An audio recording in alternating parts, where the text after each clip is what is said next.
What is going on, Don't Unfriend Me Nation? Sorry about that hard transfer. I gotta fix that and find out why that's doing that. Good, welcome. Hope everyone's doing well. Leroy, welcome to the Don't Unfriend Me Show. How are you, buddy? Well, thank you very much. How is everyone doing? Matt, you look fantastic. Thanks, buddy. Appreciate it. Doing fine. You're coming in a little hot, but I think you're okay. Actually, give me a test 1, 2, 3. I'll bring it down. Test 1, 2. Nope. Test 1, 2. That's good. Yep, you're solid. We are live on all 5x5 on all channels. Last night was a pretty huge show. 800 people on Twitter. Whatever you guys did to share, do it again, just like that, because it was a massive show. 800 people on Twitter. I think we had 100 plus on Facebook, 100 plus on Rumble, and quite a few on Wimkin. So we'd love to do that again tonight. What are we going over? Well, I've got a little briefing that I put together, just 5 pages in like 30 minutes or so, sitting down. And it's kind of, people were asking about what might happen on Saturday with Hamas and Donald Trump's impending ultimatum. So I figured Leroy and I will break it down for you. We kind of compared notes and put something together. And it's all unclassified, but what you guys would probably consider some pretty highbrow stuff. We'll talk about that. John F. Kennedy assassination, reopening an investigation, possibly. That's what it looks like. We're going to talk about a constitutional crisis a little bit more. Maxine gets rolled with Ayanna Pressley. Threats on POTUS are not a joke. And then the future date looms once again for the Middle East. And then can they impeach Musk? Because Leroy had a chance to see Elon Musk talk with the president, and he has some things to say about it. We'll be right back. 3 minutes. Make sure you share, like, and subscribe. We'll be back.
What's up, everybody? It's Ryan Weaver. I am on the Don't Unfriend Me Show, otherwise known as The Dumb Show, with host Matt Spear. You guys can find the show at The Dumb Show on social media or thedumbshow.com.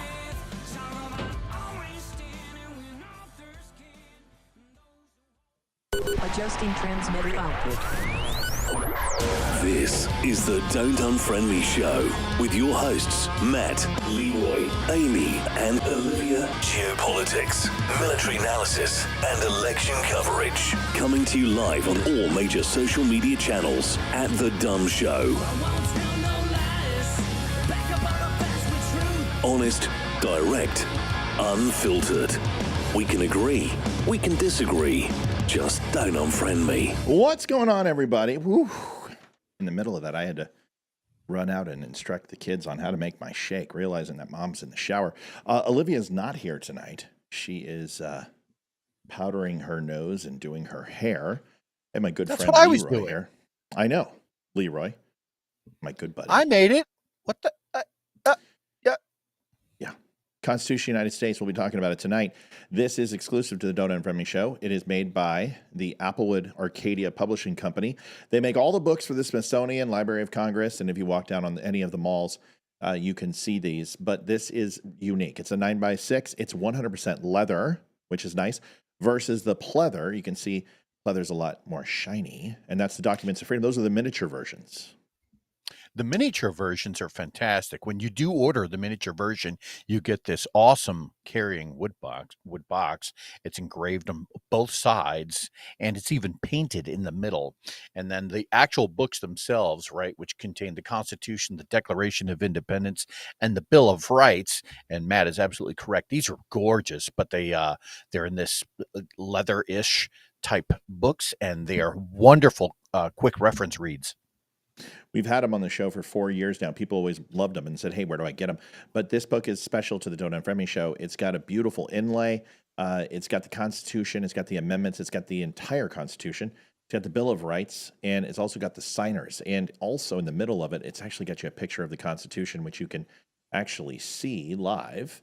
And the signers has an autobiography, or a biography of all the signers. This is 100%, 144 pages, gold inlay, beautiful, will fit into your library. And we use it on the show incessantly. So if you have not had a chance, please do. We also have down below a goal. We have to go through this. We do this one time right now, and then we do it at the end, around 30 minutes at the end of the show. But our goal is $303. We have hit the goal. Reason why we are asking for goal is because, of course, Facebook decided to demonetize us, and we don't make anything on live ads or copyright or anything else. So unfortunately, the viewers started to pitch in and help out. It's been 11 months. We've never missed goal. We hit it every single night, and we've been having great nights. So if you do donate, you can use PayPal, you can use Venmo, and anything helps, whether it's $1 or $5. People have donated and asked for donating $5,000. It's up to you, but we only ask for $300 each night, and we think it's a fair trade for an $1,800 internet bill, which just went up. Leroy, how are things, man? It's been a while. We've got 185 on already. Yeah, it's been a little bit of a crazy couple of weeks. I have been stupidly busy at work, and for all of my friends in the know, things are a little bit hectic. That being said, I'm happy to be here, and it's going to be a great night. We've got a lot to talk about. Let's get into it. As always. So I guess the heavy lifting has to be in Donald Trump's comments that he made. Oh, by the way, if you see any shirt shows and stuff, like right now, Leroy's only got a hat on. He's wearing grunt style, and I'm wearing a personal made Don't Unfriend Me shirt for the Colorado Avalanche. We've got a bunch of clothes and coffee and great stuff over at our website, thedumbshow.com. When I say this, it's 5-star rated. We have 275 5 stars. We have a verified 5,000 purchases. We just did our 5,000th sale, which is pretty good for a smaller show. We do a lot, and we are diamond rated with transparency and quality of product, and our stuff is awesome. So go take a look. All right. Donald Trump came out and said, and gave an ultimatum on the show at around 8:45, and he told Hamas that if you don't pretty much release all the hostages with no equivocation, every single hostage, I'm coming for you. Here is the video. Take a look, and then we're going to talk about it. And we have a bunch of other stuff, but this is important, especially if this is going to fire off. So Leroy and I will break this down for you, but let's listen to it first, and we'll be right back. Here it is.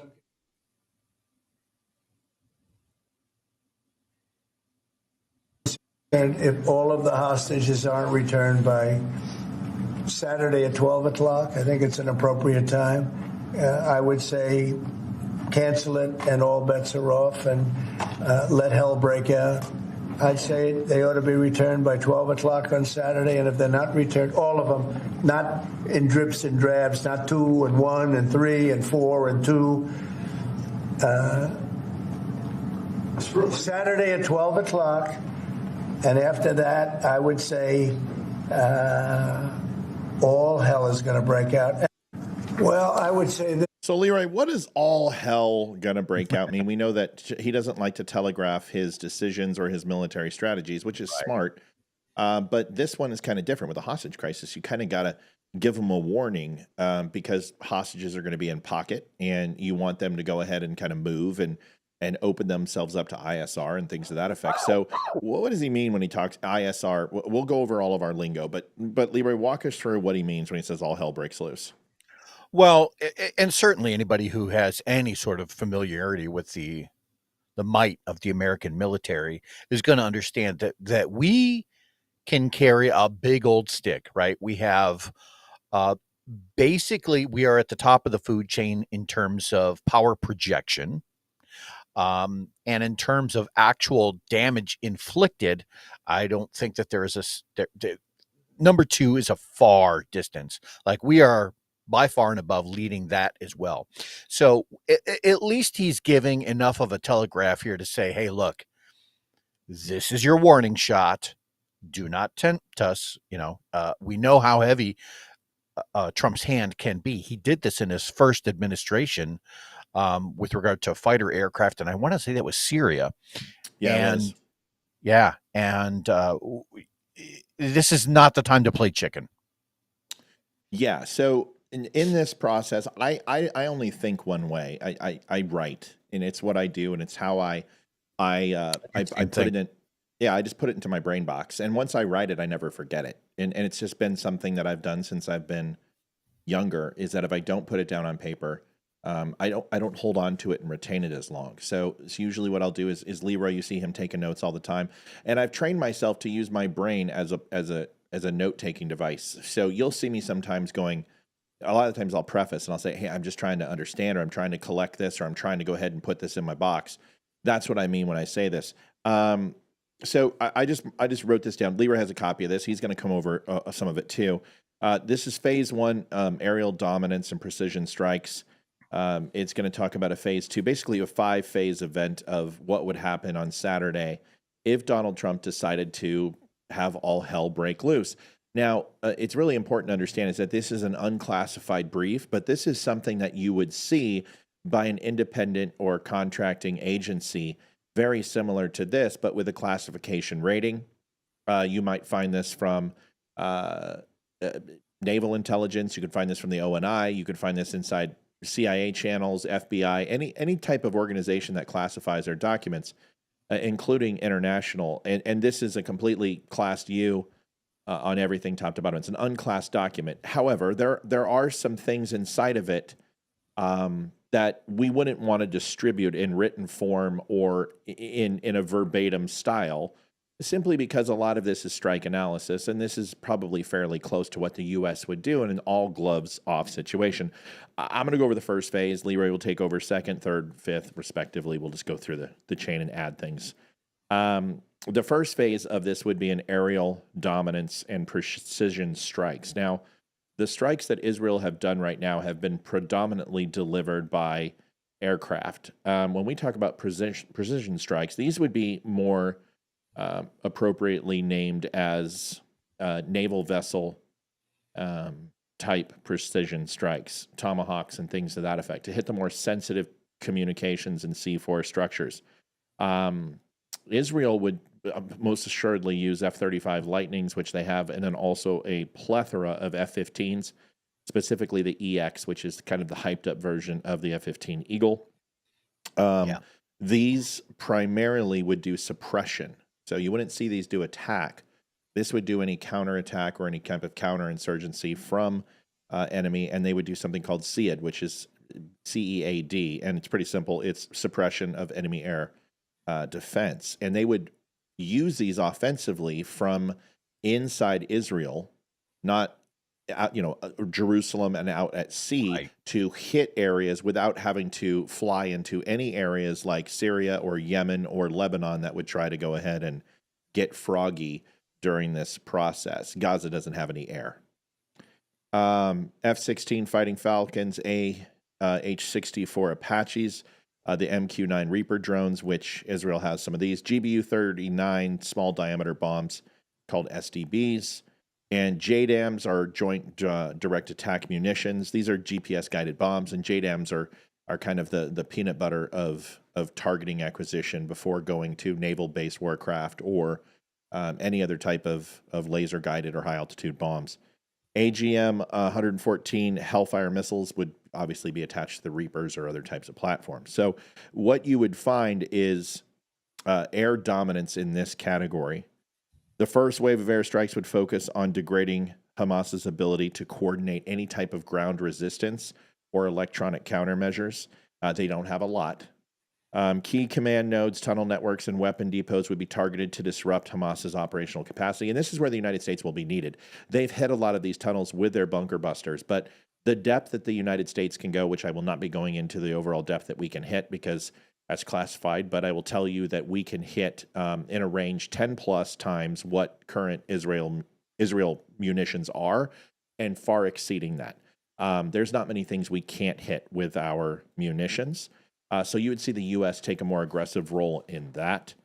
Lastly, airstrikes would also focus on known locations of Hamas leadership, aiming for rapid decapitation of their chain of command and control apparatus. So that puts us into phase 2 of naval and missile strikes. Leroy will probably cover that for us, and then we'll move on. You know, it's funny because whenever we break these out, almost without fail, we have similar kind of layouts as to what we would expect. And even before we came on the show, I always kind of jot down some notes. And it's funny how they just kind of coincide, even in abbreviated format. The first thing that I had was like knockout of command and control stuff. That's normally like the first step. Number 2 is exactly what you said, air dominance over key targets. And then when we're talking about phase 2, specifically with the naval and missile strikes, what we've got outlined here is Israeli naval SAR Class 6 corvettes, and those are equipped with precision-guided missiles to strike coastal and inland Hamas positions. And then we would likely assist them with a standoff-type mission of our own, using some of our assets with potentially Tomahawk missiles, or maybe some other type of fire and forget type missile. We would also likely incorporate Iron Dome, and that would just be to fend off anything that they were able to get in the air prior to getting knocked out. And then lastly, in the phase 2 effort, we have David's Sling and Arrow. You've got in here highlighted Arrow 3 missile defense system, which is in place to intercept medium to long range missiles launched from Gaza or beyond. And I think that's important to note. One thing that you really want to focus in on is you have to look at the abilities of the opponent for which you're going up against. This is not necessarily the most highest end of systems, so you wouldn't necessarily burn your highest end missiles in order to defeat, basically sand people from Star Wars. You would use the bare minimum that you would need to. That way you're not, over expending, and you're able, and usually this is the kind of thing that we have in huge surplus in our inventory. So yeah, and also this is an all hell breaks loose situation. This is literally, you're looking to eradicate Hamas from the planet. That's essentially what all hell breaks loose. I mean, it's basically removing rules of engagement except for Geneva Convention, and just engaging all enemies with full trigger, right? It's just like you've got full rip. It's telling every Navy, Air Force, Marines, Army, Special Forces, any type of units, and also foreign military units, to gloves off approach. And so this is what we're saying. This is what it would look like. Yeah, because what Matt is saying is that, like, the warning that Trump gave via video, that was the warning shot. That was the warning that, hey, do this or else. That's what we're talking about when Trump is threatening like the scorched earth type of threat of attack. I take it literally. Yeah, and when Frederick says, are these the ones that suck out all the oxygen, as you're referring to, hyperbaric or thermobaric bombs, like the Moab and others that are classed? Not in this situation. Hyperbaric and thermobaric bombs are extremely strong for any type of predicted chemical defensive agents that might be in place. It's outstanding for It's basically using a hammer to go ahead and kill an ant. Its job is to essentially destroy, remove oxygen from an area, and kill an indiscriminate area, roughly a square mile in some cases or larger. It's a non-nuclear option, and that's only second to a nuclear option or a small boy type attack where you're using a controlled nuclear attack, and that would be a 3 or 4 block radius, but also be considered a nuclear strike. We're not going to be doing those types of things. And honestly, hyperbaric and thermobaric bombs are not very popular when it comes to conventional warfare, and the UN and NATO, they don't like them very much. So we use them indiscriminately, usually in mountainous regions where a lot of caves are.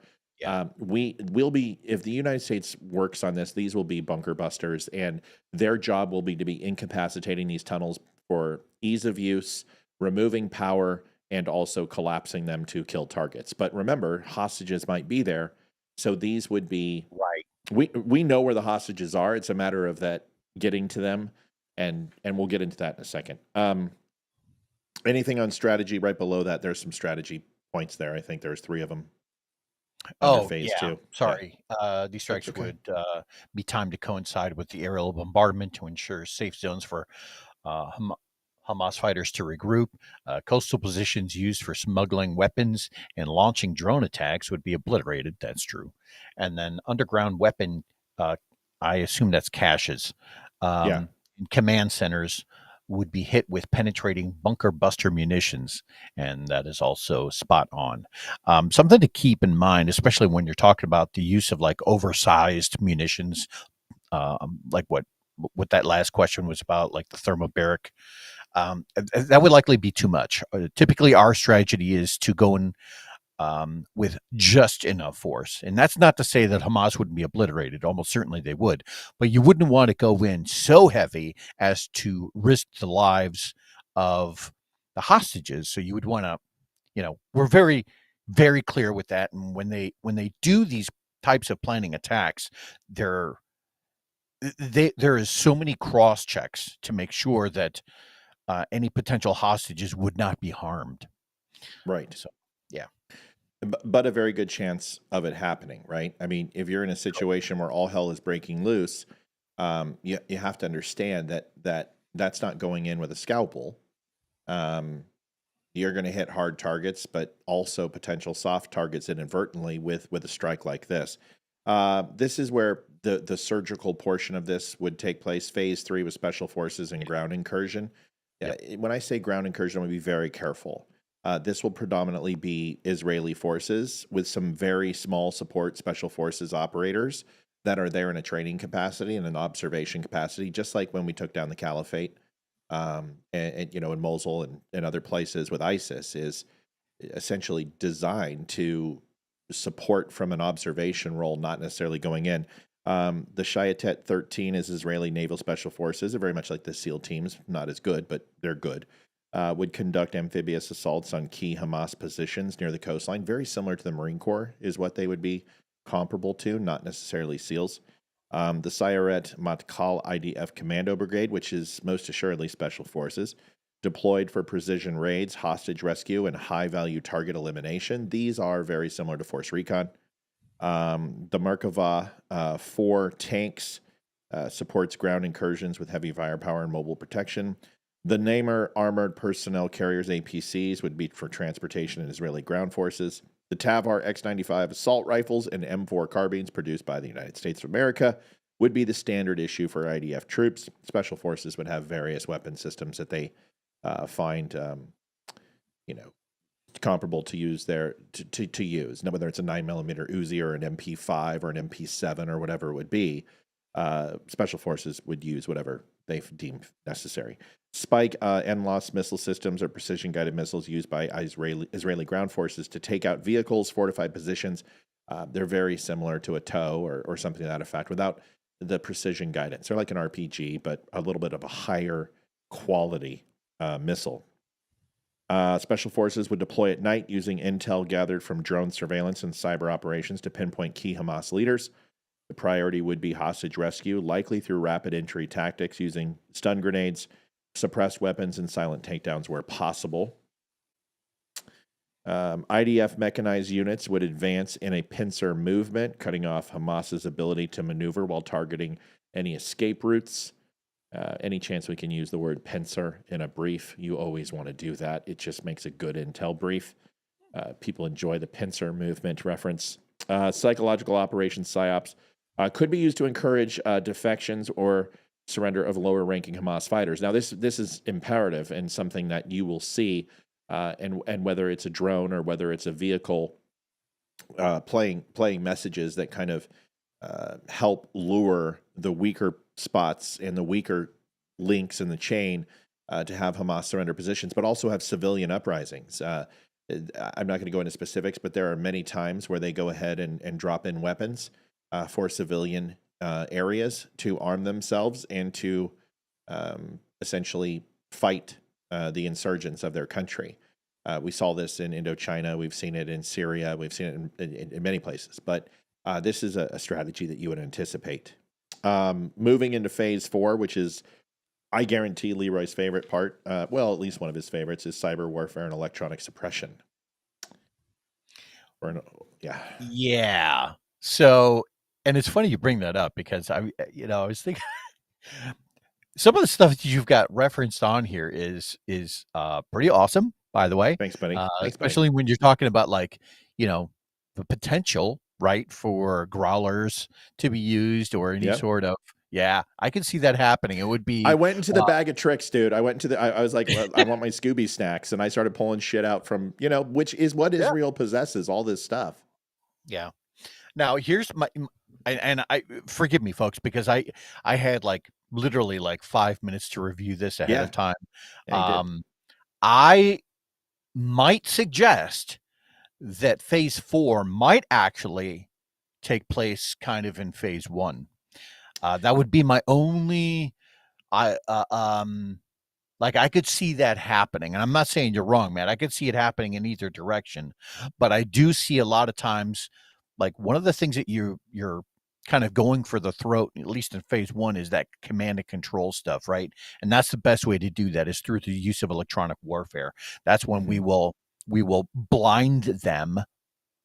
Then take out all of their radar hard points, make them more blind, then potentially utilities, electricity, that kind of thing, and then move on to the actual bases that have the capabilities to inflict harm from there. It's a great analysis. Go into the strategy, and when you get to phase 3, I think you'll understand why I put this here. This is more redundancy, but also from a degradation standpoint over a long-term incursion. That's where I think you'll understand it. Go ahead and read it and tell me what you think. So during phase 4, somebody block Rebecca Santich, who's asking for friend request. Get her blocked ASAP, please. Thank you. Go ahead. So when we're talking about phase 4, the weapons that would likely be utilized would be Israelis' Unit 8200, which is their cyber intelligence unit that would launch cyber attacks to disrupt the Hamas communications network. There's the potential they would even use EMP. If doubtful. I don't see that one necessarily happening, but it is something that they possess in their bag of tricks. And then this is something I was just talking about, the electronic jamming or EW aircraft and ground units. And that can be, he's got it right there in black and white. It can be done from both the air and the ground. Used to interfere with Hamas drone operations and encrypted messaging. Would also affect potentially. Thank you, Gothic, for subscribing. We appreciate that. Very nice of you subscribing to our Dumb Nation Facebook group. Go ahead, Leroy. Sorry. Thank you, Gothic. Would also potentially. What was I just about to say? Oh, targeting. It would affect their targeting ability as well. But listen, look at this old salt who brought in its AI targeting algorithms. So using futuristic type processes. So I'm very, very proud of myself. But anyway. Yeah, and that was my next point. And then lastly, in the potential bag of tricks that would be used is the deep packet inspection and AR targeting algorithms. And I could see Israel absolutely using that and having that at their disposal. The use of AI to identify Hamas fighters based on intercepted communications, and locating tracking. That's something that they've been. Let's face it, folks. I mean, But very strong. Israel is cutting edge with a lot of this stuff. If they were able to hide explosives, literally in pagers and phones that the enemy held on to for 5 years, then the use of AI is absolutely something that they would employ. We never went back to that analysis on the pagers, but our analysis that we did was spot on about the fronts and the business fronts they used, how they infiltrated. We crushed that, and a lot of people know I have a relationship with a couple of people who used to work for Mossad and IDF. I've worked with Mossad and IDF in the past, so I understand how they think. But this was a really neat strategy, and a Netflix movie, I'm sure, is being made about this, because if you're going to do, a movie like oh God, what was the movie about the Olympics? With the Jews. Oh God, I want to say Anthem, but it's not it. It's Munich. So it's Munich. Yeah, if they're going to do a movie on Munich, you got to do a movie on this. Go ahead and knock out the strategy real quick on phase 4, because I think this will explain what I was talking about. Yeah, and so likely the strategies that would be imposed would be cyber attacks would sever Hamas's ability to coordinate, leaving fighters confused and without a central command. And that was something we've already touched on. AI-driven surveillance would track Hamas movements in real time, feeding targeting data to drone operators and strike teams. Now that, specifically when you're talking about feeding that level of intelligence to people on the ground who are actually, have their fingers on the trigger, that's huge. And I know they have that capability. That would be awesome. And then lastly, the psychological disruption would be achieved by spreading misinformation, leading Hamas leaders to doubt their own security and forcing them into hiding. Which then people, what they think is hiding is when you check up all surface level situations, where they are, they're underground. And then that allows you to send in kill teams. But the ultimate goal is to marginalize and separate Hamas fighters from command. And that's why I said once you take out their initial command and control, then this is the long game, right? This is the ground game where it starts with disinformation. It starts with poisoning water, and food sources, and cutting off funding, and sending in, dissidents, people who would clack off a vest. I mean, we're talking guerrilla warfare, Patton and MacArthur style. So that's it. Thank you, Bobby. Thank you, Bobby. I love you all. $51.99. Thank you, Bobby. Thank you, Bobby. Real quick note on that. Something I would add is specifically when you're talking about spreading misinformation, something that Israel and the U.S. is really strong at is misdirection. And what I mean by that is if you think that you are being attacked from the south and it's actually coming from the north or from the west, that is something that we are really good at, is making and what that does, it's a chess game, right? What that does is it forces them to concentrate their forces in one area where our forces are not, and it opens doors in other areas. So I've seen that strategy used before. It's really effective. Yeah. Sorry, I forgot to turn on the A block, folks, but we are in A block. Phase 5 is mop up, and then expected outcome. Leroy's going to wrap it up after this. Weapons and assets used. This is the occupation of strategic points.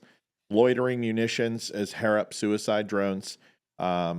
These are hunting down and retreating Hamas forces. They will most assuredly try to seek refuge with IRGC and move into Syria and cross the border. These kill munitions will hunt down and eradicate them, but using ISR. And these kill teams will essentially be running as soon as the first initial phase starts. We'll be using border integrity and protection, and anything that gets through will be picked up by ISR. And these kill teams won't be necessary to bring in, special forces. You can use suicide drones to do this. We're using them in Ukraine. When I say these are American provided kill drones, and we're using them right now. So. K9 Thunder self-propelled howitzers. This is interesting. Providing long-range artillery fire on remaining resistant pockets. I don't imagine this will happen.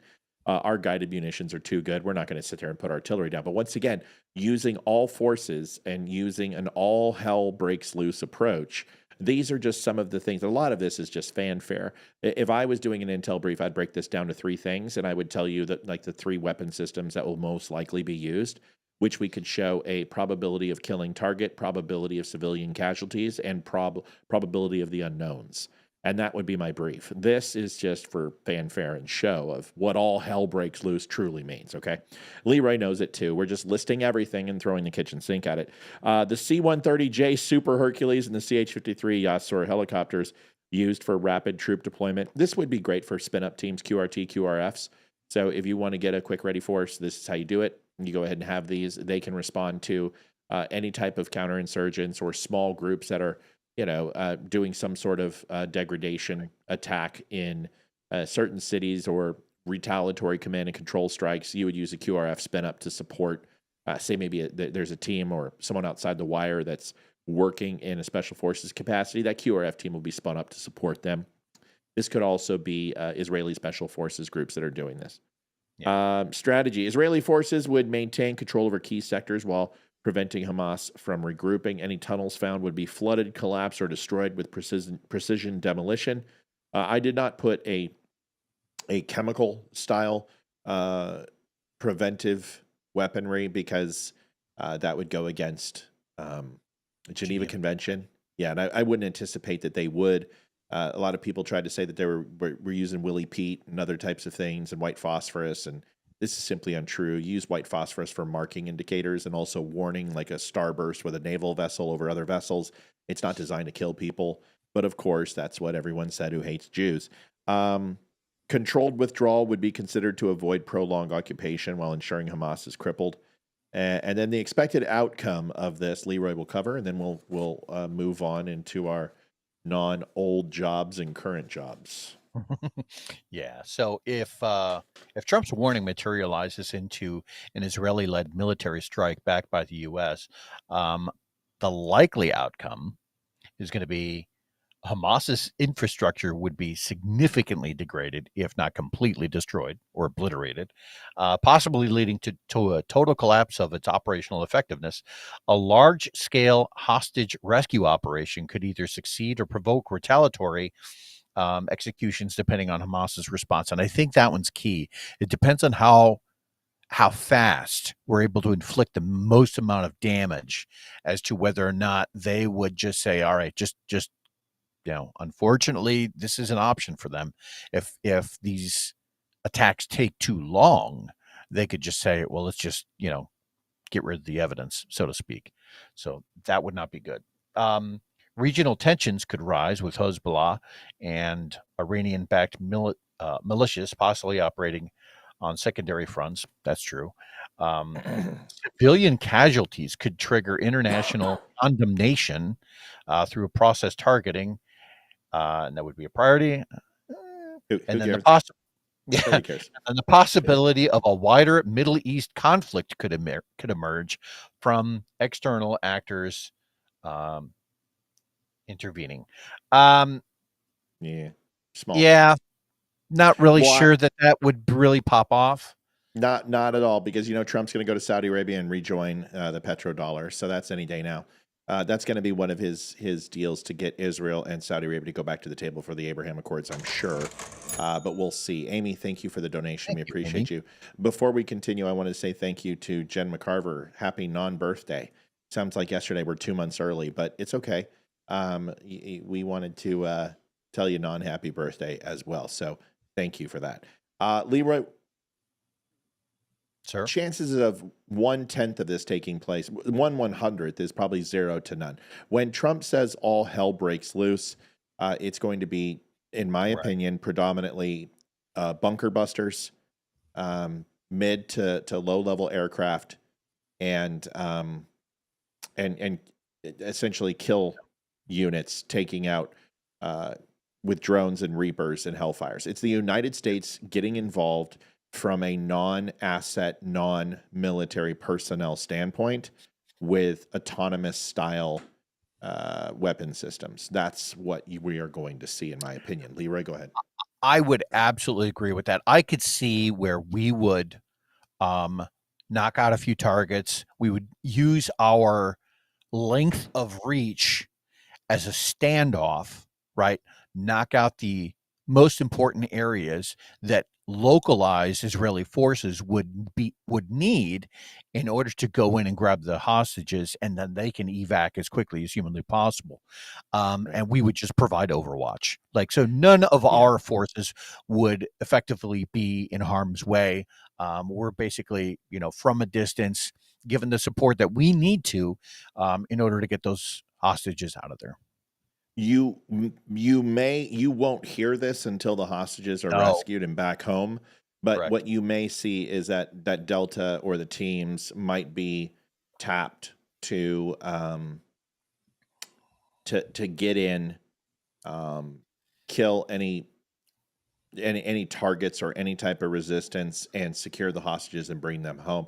Yeah, you are going. I will tell you this that I know for a fact is that Green Team and DevGru constantly train for these type of scenarios, and they've been training for these scenarios for well over a year. So if they are green lit, DevGru teams will be sent in, and they will go and they will kill, capture, target, and relieve Hamas of their pressure systems inside their bodies. So it's wow. it's basically, I've never heard it put that way. Okay. Yeah, so it's I mean, nothing like losing blood pressure at a rapid rate. So needless to say, we need to wait and be prepared. My opinion is I think Hamas knows we're not fucking around.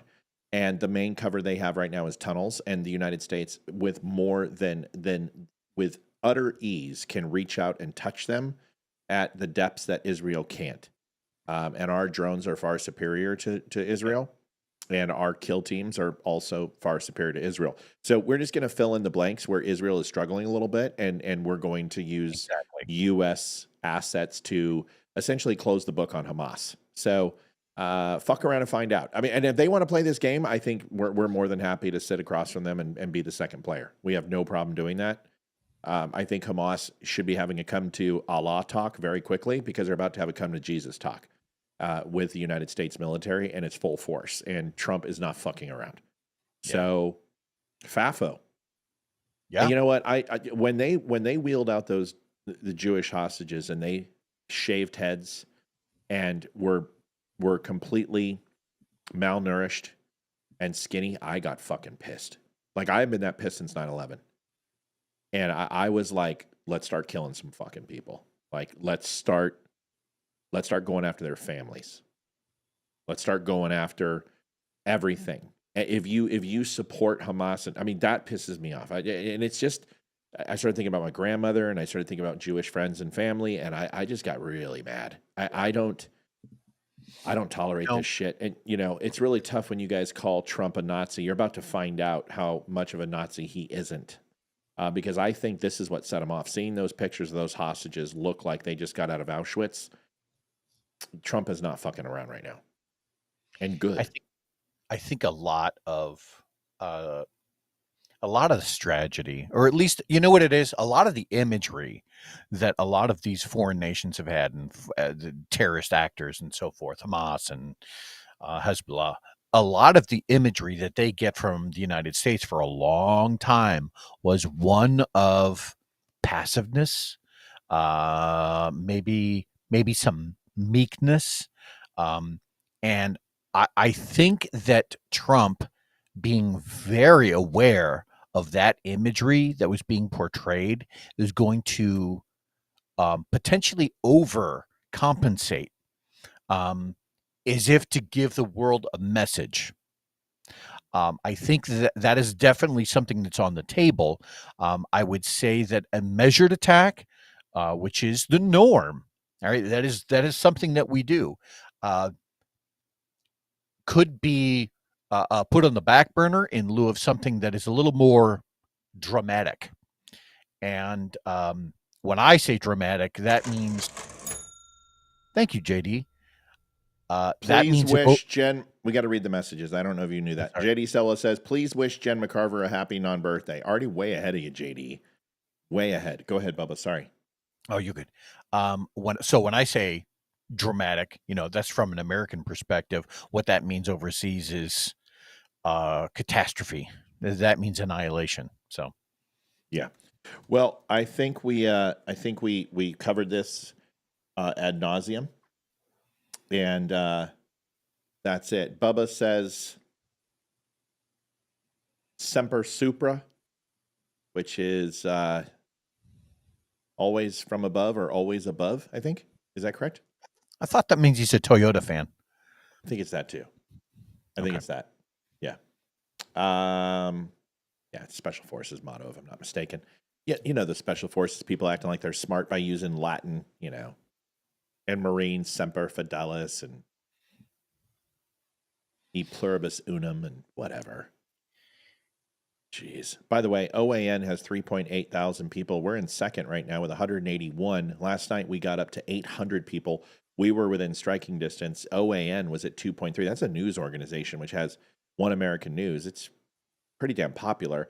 It's nice to see us on Twitter getting some recognition, and that's because all of you sharing. So if you have not had a chance to like, follow, and share, please do. I know you look at it and go, wow, they got a big set, and these guys know what they're talking about, and Matt's extremely good looking, and Leroy tries, but it doesn't mean that we don't need you. So without you, it doesn't happen. And that's the truth. You know what?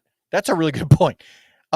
It's great that we have all of this knowledge that we convey it, but without the audience, really, it's just him and I talking. Truth. And we've done that. I mean, we've been down that road. We have no desire to go back.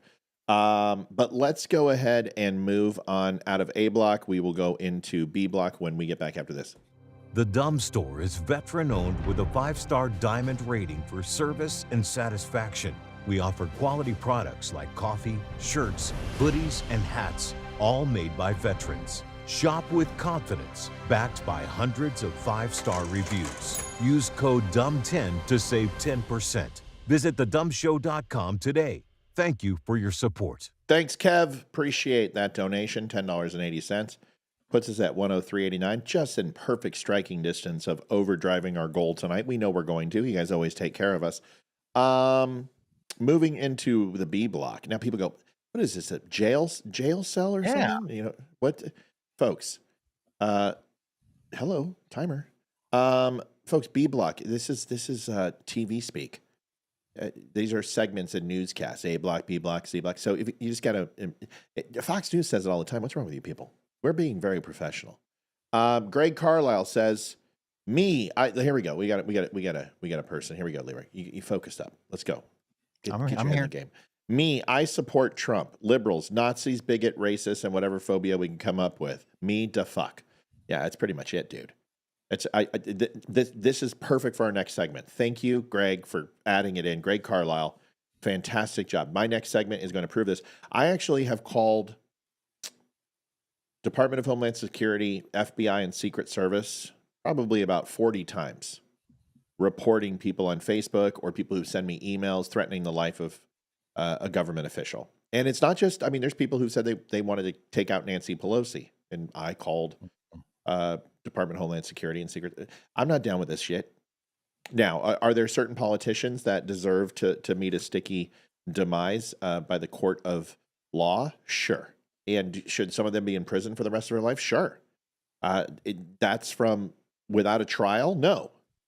And we don't do that vigilante justice. But there is one guy who came on and said to me that, does anyone know of an assassin who wouldn't miss? And it was on my Trump post about the assassinations. And I said, ask that. And I said to him, I said, bro, I'm going to let you know in the next 45 minutes, Secret Service, Department of Homeland Security, or the FBI will be knocking on your door. And he's like, oh, yeah? How do you know? I said, because I just called the field office in your town. That's only about 15 minutes away. And I'm letting you know, you just tried to contract a hired hitman, whether you know it or not. And this guy's like, F you. Dude, I got an apology email, which I'll be happy to show, but I have to redact it because I don't want to burn this guy. This guy wrote me an email and said, I was going down a spiral. I was in politics all day long. I I bought into everything, and dude, I got to sit down with a couple of Secret Service guys and FBI guys who talked to me, who spoke to me. They didn't give me any charges. They didn't arrest me, but man, they educated me on what and how many threats they deal with and everything else, and they were really good guys. And I just wanted to say I apologize to you for saying that, and I don't have anything else to say, but I just want to let you know my eyes have been opened. And I'm like, all right, good. But dude, what are you thinking? Yeah. You can't say that shit. You can't do that shit. And you can't contract a hired hitman or inquire about this. This guy is obviously mentally wrong. And this is most liberals who I get in arguments with, because they make like 47 posts and they're talking in alt caps and they're freaked out and they're just nonsensical. And it's this guy. This is every liberal I talk to. Watch this. This is pretty powerful, man. So they get this guy. He breaks down crying when police tell him he's under arrest. This isn't police. This is Secret Service and Department of Homeland Security, along with local police. This is serious shit, man. This is why you don't do this. And if you think it's not real, it is. Hey, are you Nick? Are you Nick? That's Nick. Hey, Nick, can you come over real quick? What, you gonna mess with me? I want to talk to you real quick. Can we come talk over there so nobody's in the way? Why? We gotta talk about some stuff, buddy. Come on. What, you gonna mess me? Mess with you? Are you gonna arrest me and put me in jail? I don't know. Should we? Did you do something? No. All right, so let's go talk. Come on. Let's have a talk, man. We're both at the sheriff's office, okay? We're detectives at the sheriff's office. We'll just have a conversation. But I don't want people in your business, so let's go over there. Keep it private. Let's go into that awning over there. We don't want anyone in your business or anything, Okay. How's your day going? Good. Yeah? What do you guys do here? Nothing. Come on. We're just going to go into that awning over there, so it's out of the way for everybody. Okay. What do you guys do here? During the daytime, yeah, what's it you all do in there? Nothing. Nothing? If you notice, you've got people positioned here and here, 1 and 2, and then you've got behind him position in 1 and 2, and then you've got people over here on the street side. So this guy's surrounded. I guarantee they have air surveillance on this guy. They've got everything. I mean, this guy's not getting away. So this was obviously a credible threat. And I already said he was mentally ill. But they all are. Okay? That's the point I'm trying to make, is that this isn't a gun issue. This isn't a Republican-Democrat issue. This is crazy people believing the media and being fed toxicity and lies where they feel they have to act on it because they are not stable. This is my point. Nothing. Just hang out? Yeah. So why do you come here? Just to hang out with friends or people? Or? Yeah. Okay. How many of you are in there? It's all us. I mean, how many? I don't know. Only like a lot. A lot? Yeah. Okay. What do you do for fun? Nothing. Nothing? Do you like the old school, younger ones, like The Rock, a long time ago?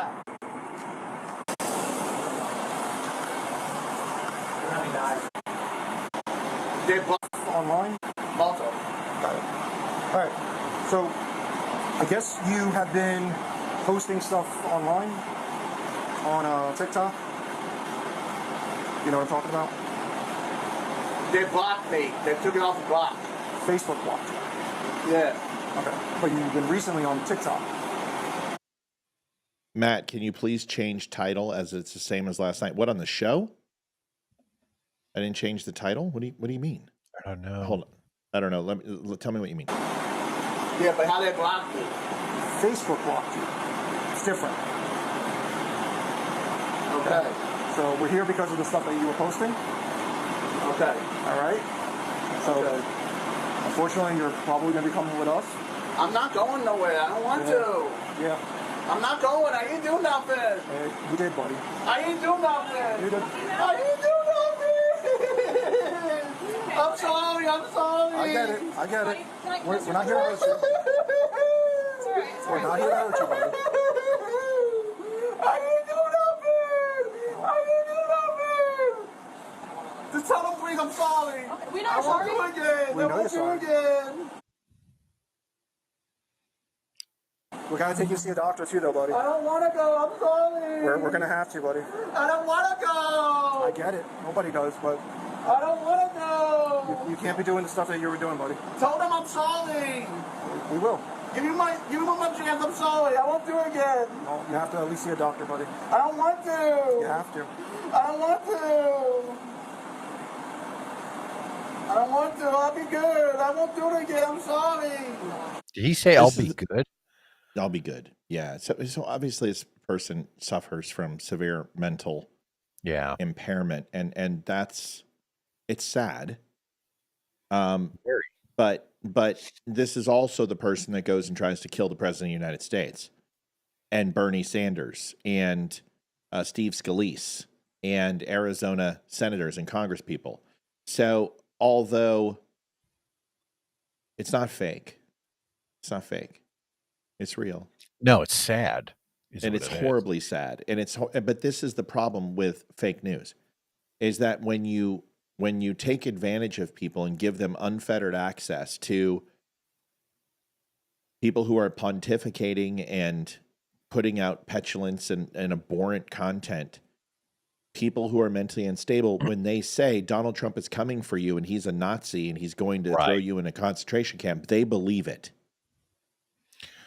Right. So go ahead, Leroy, and then, go ahead. I'm sorry. There is such a huge segment of the population that doesn't understand the nuances that are happening within the media.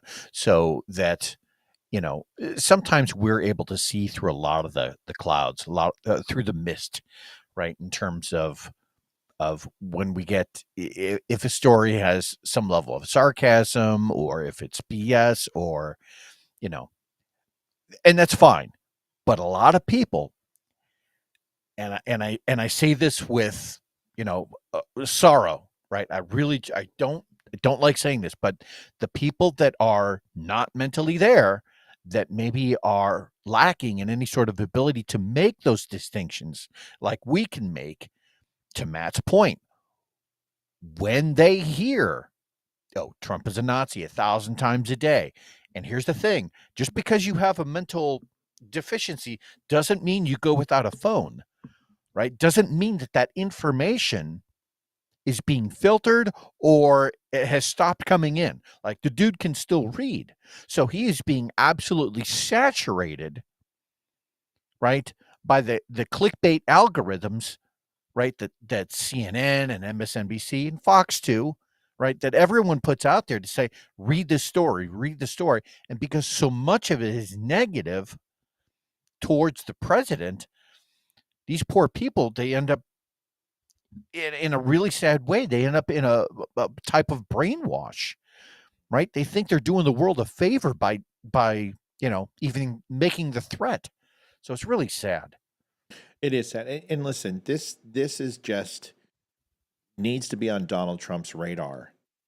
And when I say this, he's got to put it on the radar when it comes to getting mental health institutions back in the United States, long-term, non-outpatient care.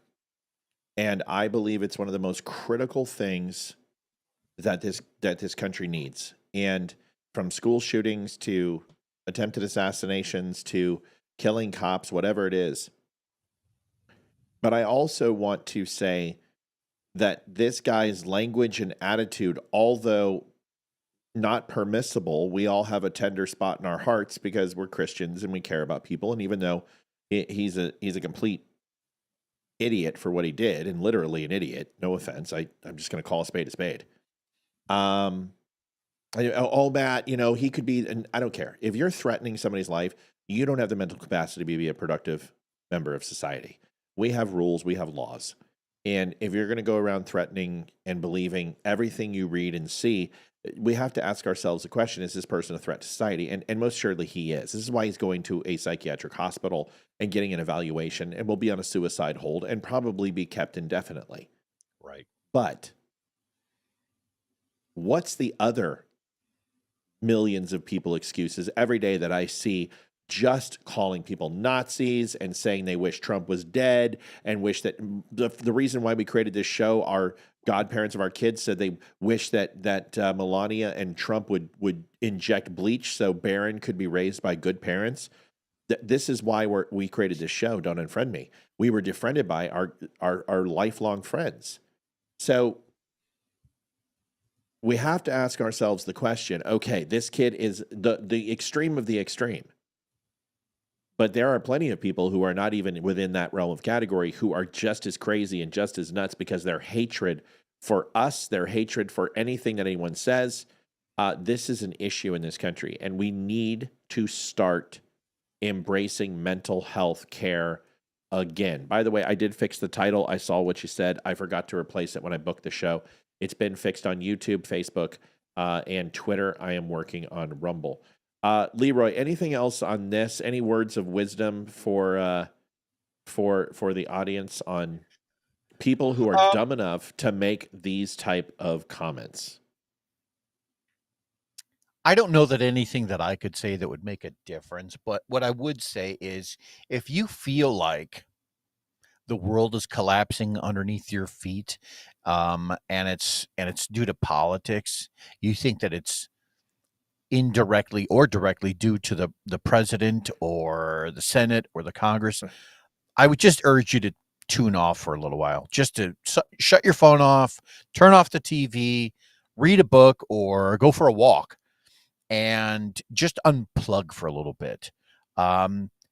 They say that, if everyone were to, right before they acted out irrationally, that if everyone just like took a moment, paused, counted to 10, and took a couple of deep breaths, that maybe their perspective might change a little bit. And I would just urge everyone to remind you to do that. Don't let the emotions get the better of you. It's a very, very, so it's a great point. And I just want to extenuate this. Bobby says to me, how do you tell the difference between a true mentally ill person and a drug addict? Well, as a person myself who has suffered as an addict and a habitual user, and a person who struggled with depression, a drug addict seeks a high to escape their reality. And mentally ill people struggle with reality itself. And that is probably the biggest indicator that will help you understand the difference between somebody who's mentally ill and somebody who is a drug addict. And unfortunately, sometimes they coincide. Sometimes it's both problems at the same time. But once again, one person struggles with handling reality and sees to get high to change their perception of it, and another person can't comprehend reality and struggles with reality itself. It's two very different things. Very much from an introvert and an extrovert standpoint. So that's the best advice I can give you when you're trying to figure out things like that. Let's go into C Block. Join Wimkin.com, the social media platform built for free speech and true connection. No censorship, no algorithms controlling your feed, just genuine conversations and a commitment to protecting your rights. Sign up today at Wimkin.com and take back your voice. Tell them Matt and the Dumb Show sent you.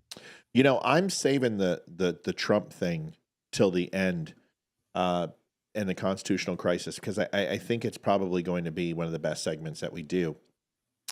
So right now, I want to go down memory lane. You and I were together, I think, on this night with Maxine Waters when she talked about getting in the faces of people in the restaurants. Yeah.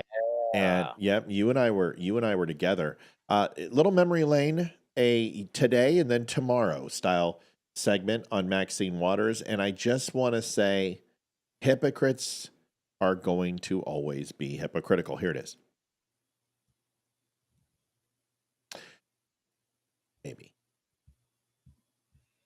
Maybe. Let's stay the course. God, I hate listening to this segment. It just hurts my fucking ears. Her voice is like nails on a fucking chalkboard, literally. Well, you know what it is? It's the overemphasis when she you tell them, it's the. Oh my God. It's how she kind of has to reach to get it out. It's so she annoying. looks like she just looks like she went 5 rounds with a semi truck on her face. Like Marvin Hagler in a dress. Let's make sure we show up wherever we have to show up. And if you see anybody from that cabinet in a restaurant, in a department store, at a gasoline station, you get out and you create a crowd. And you push back on them. And you tell them they're not welcome. that. Anywhere. Oh, wait, we're not done. So has Maxine matured? Has she become a better person? I don't know. Let's find out. Can see who's here and what we're doing. We're not afraid of you. We know that you are the co-president now of the United States of America. But ladies and gentlemen, I want you to follow very closely what he's doing and how he has done it. First of all, we're here at the Consumer Financial Protection Bureau. What is it? This is so important. Prior to this being organized in the Dodd-Frank reforms, consumers didn't have any place to really file complaints. They didn't have anywhere to go when the biggest banks in America was ripping them off. The student loans were being undermined. They didn't have any place to go. Why does Elon Musk want to get rid of all of this? Because he's a thief. He's a gangster. He brings his billionaire friends along with him because they think that they can take over this country. And Trump has said, you give me enough money, you can have it. Wow. Talk about things that never took place. Consumer Financial Bureau. I can go into why it is unconstitutional. I can go into why it's anti-capitalism. It's anti-free market, and it's weaponized by the U.S. government to limit the overall productivity of certain businesses.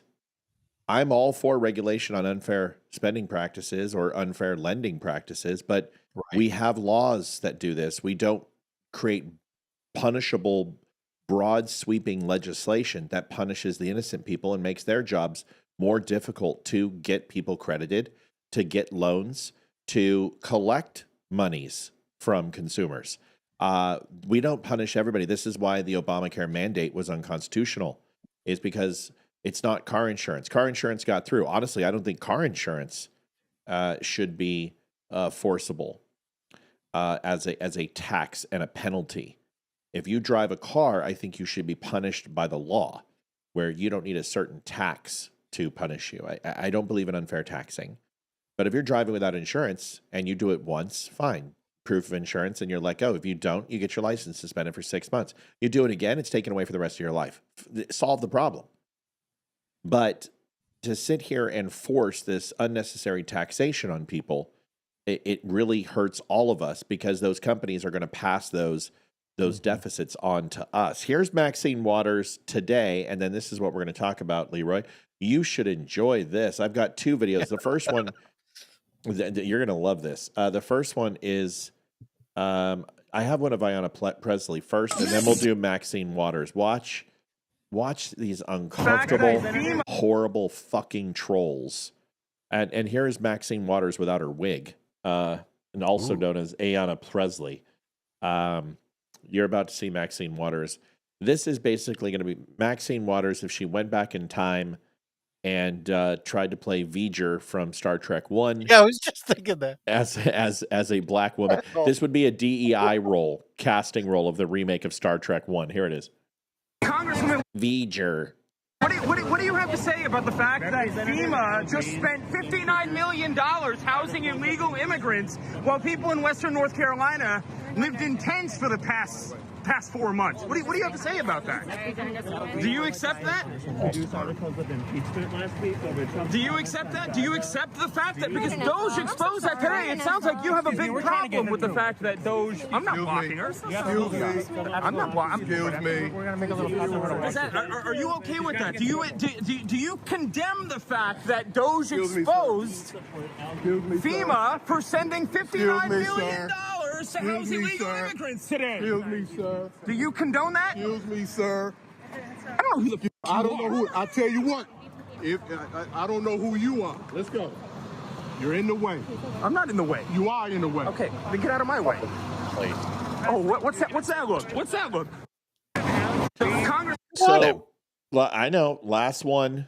I'm not a big fan of the guy. I think this is just as stupid as when liberals do it. But you know what? Case in point, you asked for it. Here's Maxine Waters getting her Manny and a Petty as she's dressed up as a drag Bill Cosby now, not when he was America's dad, but like 98 women raped guy and old. Curious. I think I'm hypocritical.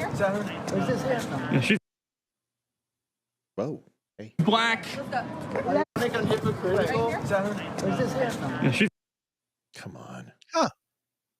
Black taxpayer-funded SUV. Oh yeah, that's what happens when you're a member of Congress. No, that's what happens when you don't have transparency in the government. Why do you deserve a big black taxpayer-funded SUV? Is that why you're so against Doge? Is that what the problem is?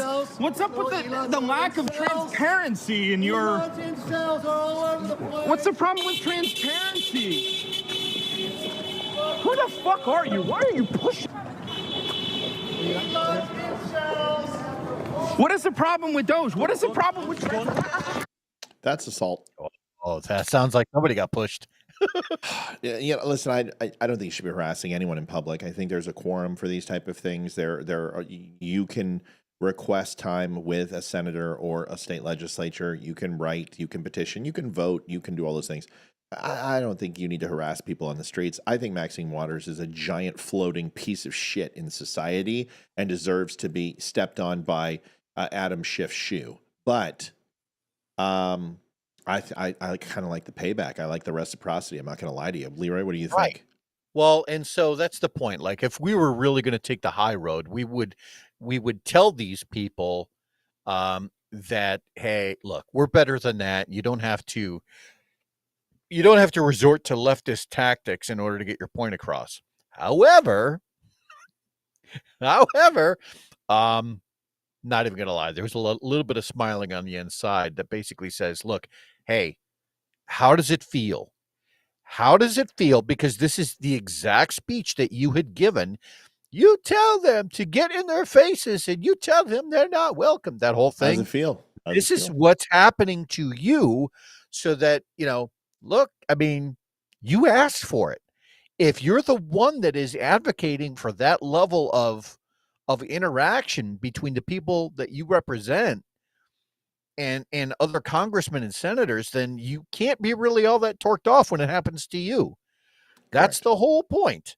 And, something that goes back to, what was the name of that organization she was talking about? Consumer, whatever the hell it was.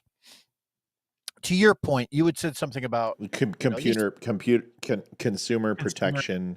Yeah, that thing. Federal Bureau, whatever bullshit. So if it's already against the law to rip people off, right? I mean, we have laws for everything.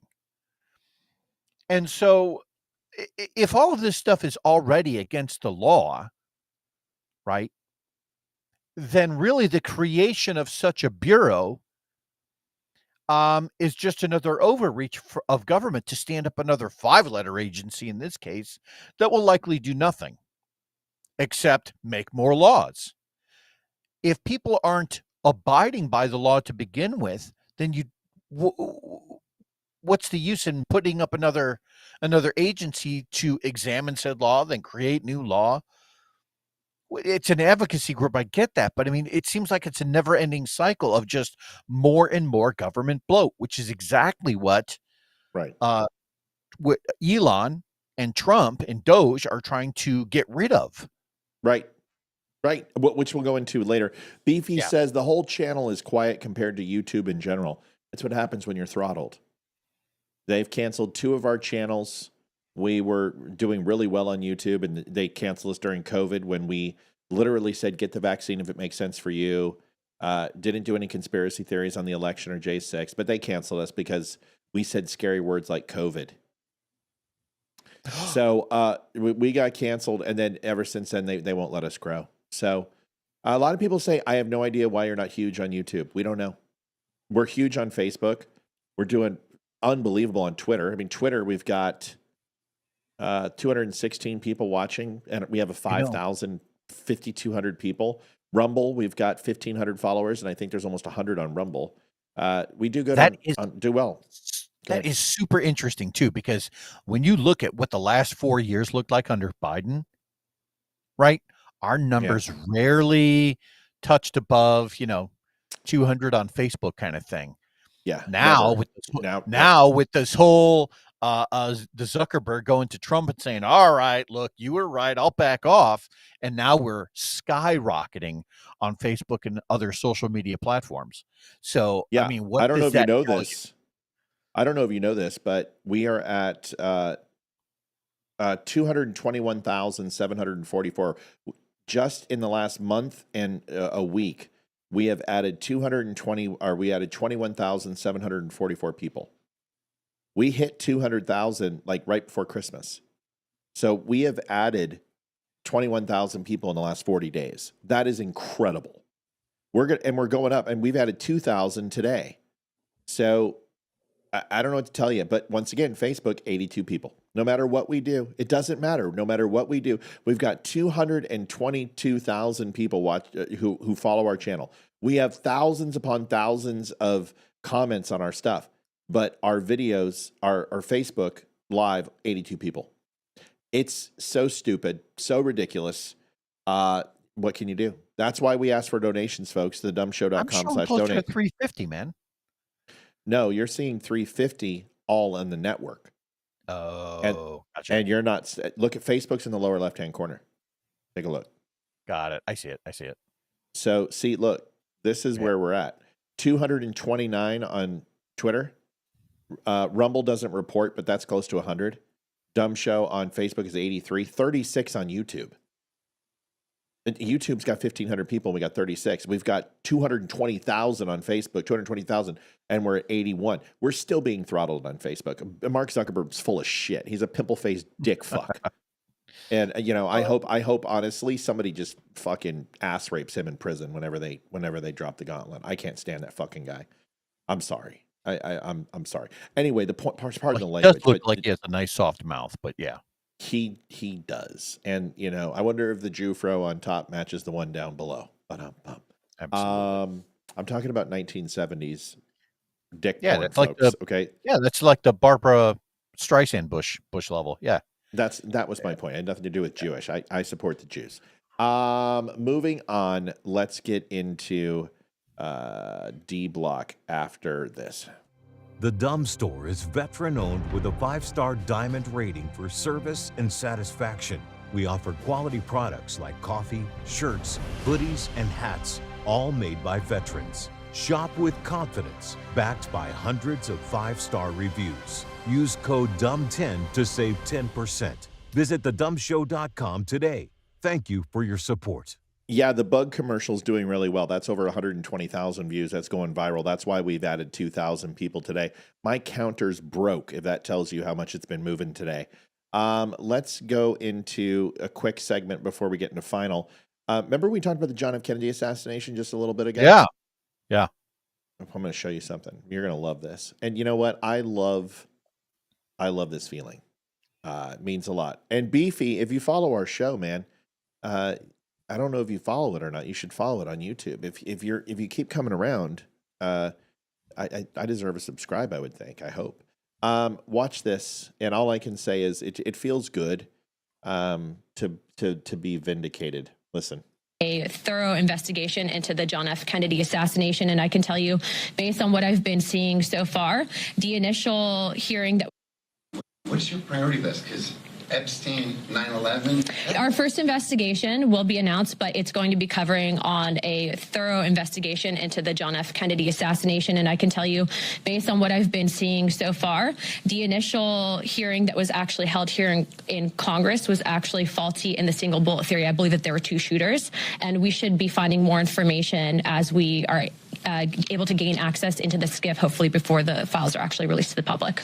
The what? What did she say in the SCIF? What's that? In the SCIF. Yeah, what's that? I have no idea. I think it's a place in Vail that you engage your skis with before you go down the Black Diamond. It's called a SCIF. Yeah, I thought that was like the boat that you used to get out of a boat wreck or something. It was like a little mini boat, right? No, no, that is true. But it's also when like you want to take a very large movement of bowels in the morning glory.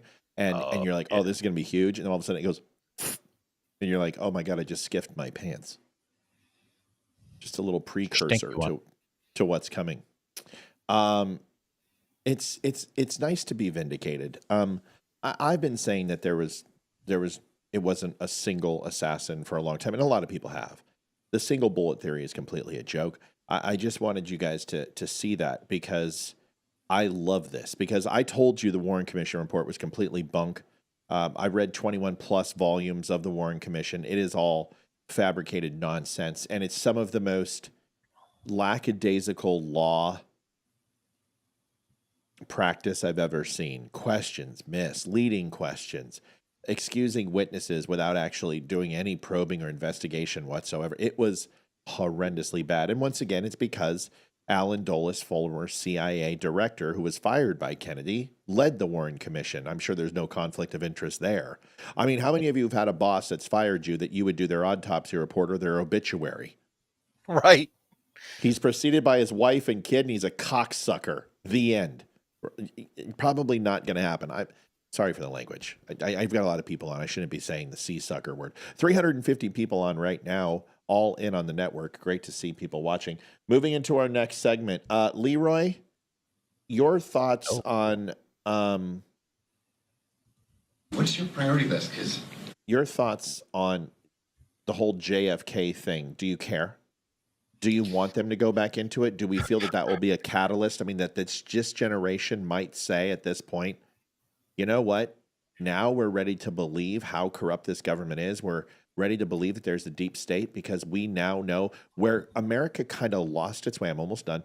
Lost its way, lost its guide on, lost its North Star when Kennedy was killed.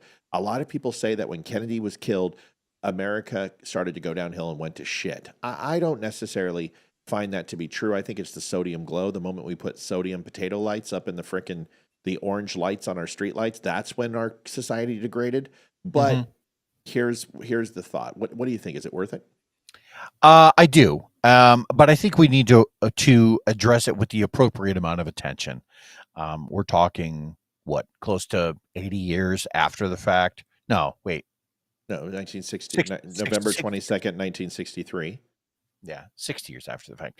And I think it would be important to know, who the main culprit or who our main suspects are. But I also think that it's important to keep that within the correct time frame to make sure that we're not trying to paint the current parties or to paint any current three-letter or anything like that. Just with enough understanding to know that if our government was willing to do that back then, right, then we definitely should have a fair amount of skepticism in our trust of them now. That's as far as I would want that to go. Do I think it was the driver? No. No, I don't, Donald. And if you recognize my sarcasm, I've seen the video that's been fabricated, and I've watched the original Zapruder film. I've actually seen the original Zapruder film on film when I was in Texas. That's a pretty cool thing. Not a lot of people have actually seen the film. No, I don't. I think people are stupid, and people will buy anything. And if you go watch Leroy and I show a couple weeks ago, you're going to learn a shit ton about the John F. Kennedy assassination and learn so I did much. But let's move. We're going into the D block. We've got 30 minutes. Folks, oh my God, we have a crisis. We're not going to hit goal. We're going to hit goal. We always hit goal. You guys always come through. And a lot of the viewers do it at the end for appreciation. They want to see that it's not going to be a shit show, and they take care of us. But if you have not, thedumbshow.com/donate, it's now the time to start talking about it. Proof that Fox News falsified the audio from the Super Bowl. Oh, give me a break.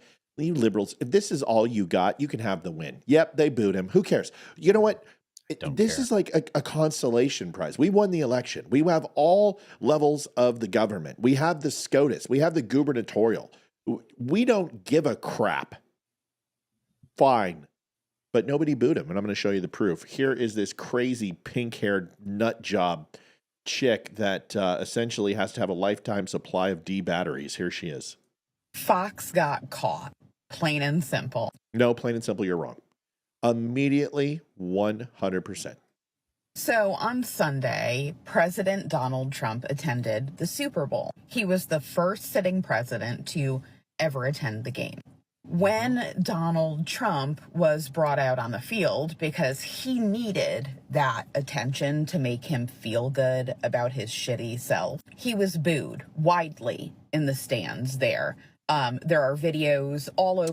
This sounds so credible and unbiased. I mean, she sounds so open-minded to giving Donald Trump the benefit of the doubt. Don't you love it? Yeah. Listen, pink, magenta number 6, yellow dye number 5, and blue ocean number 4 all cause brain damage if you dye your hair. Liberals, take note. That's shit you're doing to your hair. Oh, and baby diarrhea booger green number 26 is also a brain killer. You guys need to stop doing this shit to your heads. Internet of what the sound in the stadium actually sounded like during those moments. I encourage you to look on TikTok and what other social media platforms you are on to find those videos because they are everywhere. Oh, what we've are also they? discovered now is that news media around the world from other areas, Germany, Australia, and whatever that were there covering the actual Super Bowl, they aired the boos live as opposed to in the U.S. where there was a glaring difference on our Fox broadcast system. Fox Sports actually superimposed cheers. You can't superimpose anything with audio, you stupid fucking twat. You mean overlay. You mean mix. For the sound of the people booing in the stadium, so the people watching at home would think Donald Trump was being cheered on. These are the fucking people who believed all the drones in New Jersey. These are the same people that believed in bioweapon labs in Ukraine. You can't do it yet. You got to wait. You got to say something. You got to insult her, or we're moving on. Insult her real quick. Well, I can't. Well, no. It's say, not Matt, I won't fuck her with your dick. That's what you could say. Say something. All right, then we're moving on. No, you can't go too deep. You got to listen. And now that the news media in other parts of the world are actually reporting on what was taking place at that moment, we know that Fox News put those fake cheers in the live broadcast so that it didn't look like Donald Trump's ego was taking what it was in real time. That, my friends, is called propaganda. Welcome to Big Brother's 1984. And I love that Donald Trump is such a thin-skinned little bitch. They had to give him fake fucking cheers. You fucking loser. Wow. If hepatitis had a video. Oh my God, right? It would be that video. Like, seriously, bro? No. So there's not enough beer in Milwaukee. My big question is how deranged do you have to be to put together a 5-minute long video into the hyper examination of the boos and the cheers of a guy who you hate? Like how inflated is your ego? Do you have nothing else to do? Well, I don't appreciate the accusation. I just made a couple of videos to show and discredit this purple magenta head chick. Here is the video. Enjoy. Because I've got multiple angles and I can prove the ones on TikTok are all bullshit, and they superimposed the audio. Yeah, what a technical word. By the way, here's Taylor Swift being booed.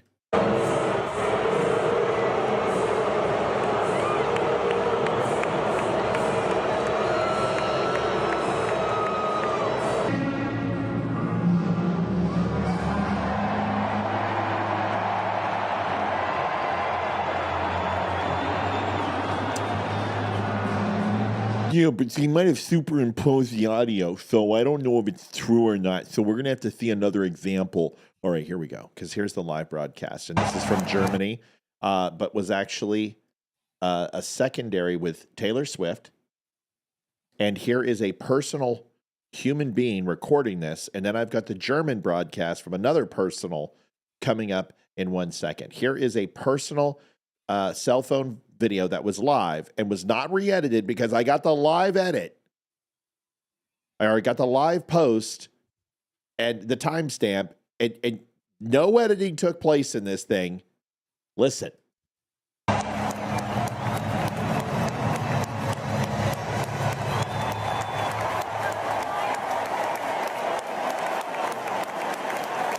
All right, here's another one. Because someone's like, they superimpose the audio against Taylor Swift.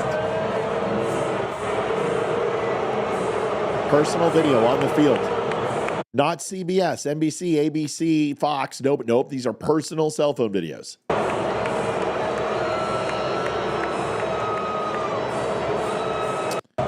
All right, here we go. Here's the mother load. This is the most circulated TikTok video of the booze. It's got like 20. He said mother load. Yeah, I'm calling Julio for my bunghole. This is one of the most circulated videos on TikTok right now. It's got like 22 million views, and they are saying this is his entrance and what happened. Enjoy.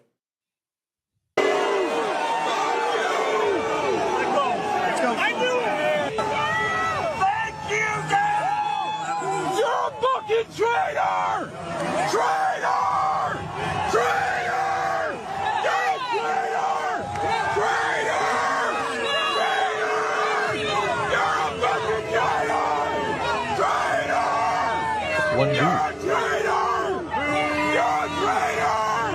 Fuck you! Wow, convincing, right? I mean, almost like TikTok knows what they're oh, wait a second. I found the owner. Yeah. Sean Fucht is his name, probably a pseudonym, but I found the original video. This isn't from New Zealand or Australia or Germany. This is actually from somebody who was there, and this is Sean's original video, which was altered. Merry Christmas. President Trump! We love you! We love you!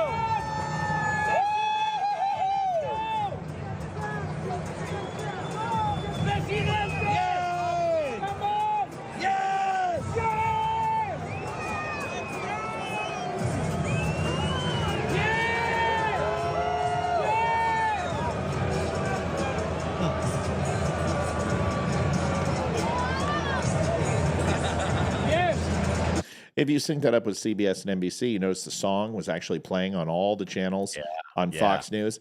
That guy didn't have a song because they dubbed the audio. In fact, if you go in, there's an abrupt cut because I can show you on Adobe Premiere and watch the audio tracks where that guy dubbed in all the cussing and yelling. So liberals, once again, fucking exposed. Leroy, go get them. I've done my Well, work. you know what's interesting is that purple-haired nut job was basically like, this is 1984 where they have to, create all of these, they have to fabricate all this evidence to say that Trump is a good dude, right? And she was literally making that point for us, right?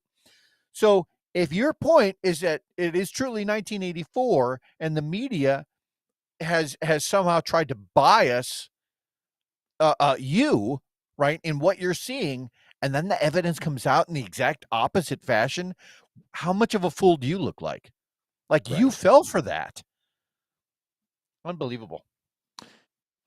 It's not that hard. See, folks, the thing is that we do this on this show all the time. And without us, we're like the PBS for conservatives. Without us, you would be exposed to this liberal propaganda. Now, this is much better than Sesame Street. I'm sorry, but we can't fit Big Bird in the frame, and Mr. Snuffleupagus can't fit in the frame. So we can hardly fit Leroy's head and my forehead. So we would appreciate it if you would go ahead and donate to the conservative broadcast system and non-government funded version that USAID doesn't support by going to thedumbshow.com/donate. We're at 100. You guys are making me nervous tonight. 103.89. It's 20:35. I know we've got 25 minutes left. I'm just saying I'm puckering just a little bit when I see 103.89 out of 303. I trust you. I'm going to leave it to that. Moving out of D block, going into E block. E block. Join WimKen.com, the social media platform built for free speech and true connection. No censorship, no algorithms controlling your feed, just genuine conversations and a commitment to protecting your rights. Sign up today at webkin.com and take back your voice. Tell them Matt and the Dumb Show sent you. Get over there. Matt, you should edit the show into a clip and post this. You guys do it. You've got that ability. You guys should be clipping my shows. Like, that's why it's there. All my shows are clippable. You guys clip it. I've tried to clip my stuff. Nobody watches the clips. People are so finicky. If it's not 20 seconds of me like showing off my ass doing a freaking clap back or cooking something or like holding up a baby kitten, you don't get views. So you do it. Clip it, and I'll post it and repost it and tag it. All right, I love you guys. Sorry, JD. Hey there, Leroy. Mm-hmm. Can you impeach Elon Musk? Don't answer that question. I'm going to show you a video of Jamie Raskin. Then I'm going to show you Elon Musk's speech, and you're going to set it up. Okay, I'm going to show Raskin, and then you're going to tell us what we're going to watch with Elon, and we're going to have a nice little conversation about it. Does that sound good? Yeah. That sounds great. Here we go. Describing a few notes, yeah. Jamie Raskin, folks. He wants to impeach Elon Musk. Does not like the idea that a guy who would not even be constitutionally eligible to run for president is acting as president. A guy who, if he were president, would be impeached immediately because he's taking billions of dollars in foreign government emoluments from all over the world. And emoluments is a pretty good word. I'm just saying. And some people have actually been talking about impeaching President Elon Musk right now, on the theory that he's usurped the powers of the presidency. So I think, does not like the idea that a guy... That's the first video. We'll talk about that. So the first question is, can you impeach a U.S. citizen? I've got the answer for that, but what I don't have an answer for is what we're going to be watching next. Leroy, walk us through it. What are we going to be watching with Elon Musk's 2 to 3 minute speech with Donald Trump today? Yeah, so there was a speech that was that happened right before we came on air. It was right while I was eating dinner. It might have been a little bit before that, where they were talking about what Doge has uncovered so far, the money train, right, as it were, that has gone out for things like Social Security or the condoms to wherever the hell they were going, the $50 million in condoms and this kind of thing. And Elon really did do a really great job of breaking down where the faults in our system lie in terms of how we pay our bills. So the automatic payments and that kind of thing. He hashes that over, and it's a really good segment that I'm going to hash over. You think that Raskin would have earned a little bit of humility and decorum when he was diagnosed with cancer? You know, I would reevaluate my life and say, maybe I need to look at how I'm spending my time, whether I'm truthful and honest and fulfilling my obligation as a human being on this mortal coil. Raskin has no scruples. Here is Elon Musk in its entirety. Why do we do it in the entirety? I mean, we know it takes more time, Leroy, but why do we show the whole thing, Leroy? Well, because context is important to us, Matthew. This is one of those situations where you want to absorb the message in fully to make sure that you understand it from beginning to end, everything that they're saying, and the details, because the details is where the devil is. And so we want to make sure that we understand everything. You're not supposed to call me Matthew with the lights on. Saying. Oh, sorry. It's okay. Just instant desk raise. How about it? Here it is. Next time I'll blow into your ear. How's that? Whoa. Hey, slow down. Hey, down boy. This thing has a mind. God, his kid is so cute. Oh, it's an adorable child. Here it is. Here's Elon. Let's watch. So the at a high level, if you say what is the goal of Doge and I think a significant part of the presidency is to restore democracy. This may seem like, well, are we in a democracy? Well, if you don't have a feedback loop, FAX, we would have to, if you sorry. So, I tell you, gravitas can be difficult sometimes. If there's not a good feedback loop from the people to the government, and if you have rule of the bureaucrat, or if the bureaucracy is in charge, and then what meaning does democracy actually have? If the people cannot vote and have their will be decided by their elected representatives in the form of the president and the Senate and the House, then we don't live in a democracy. We live in a bureaucracy.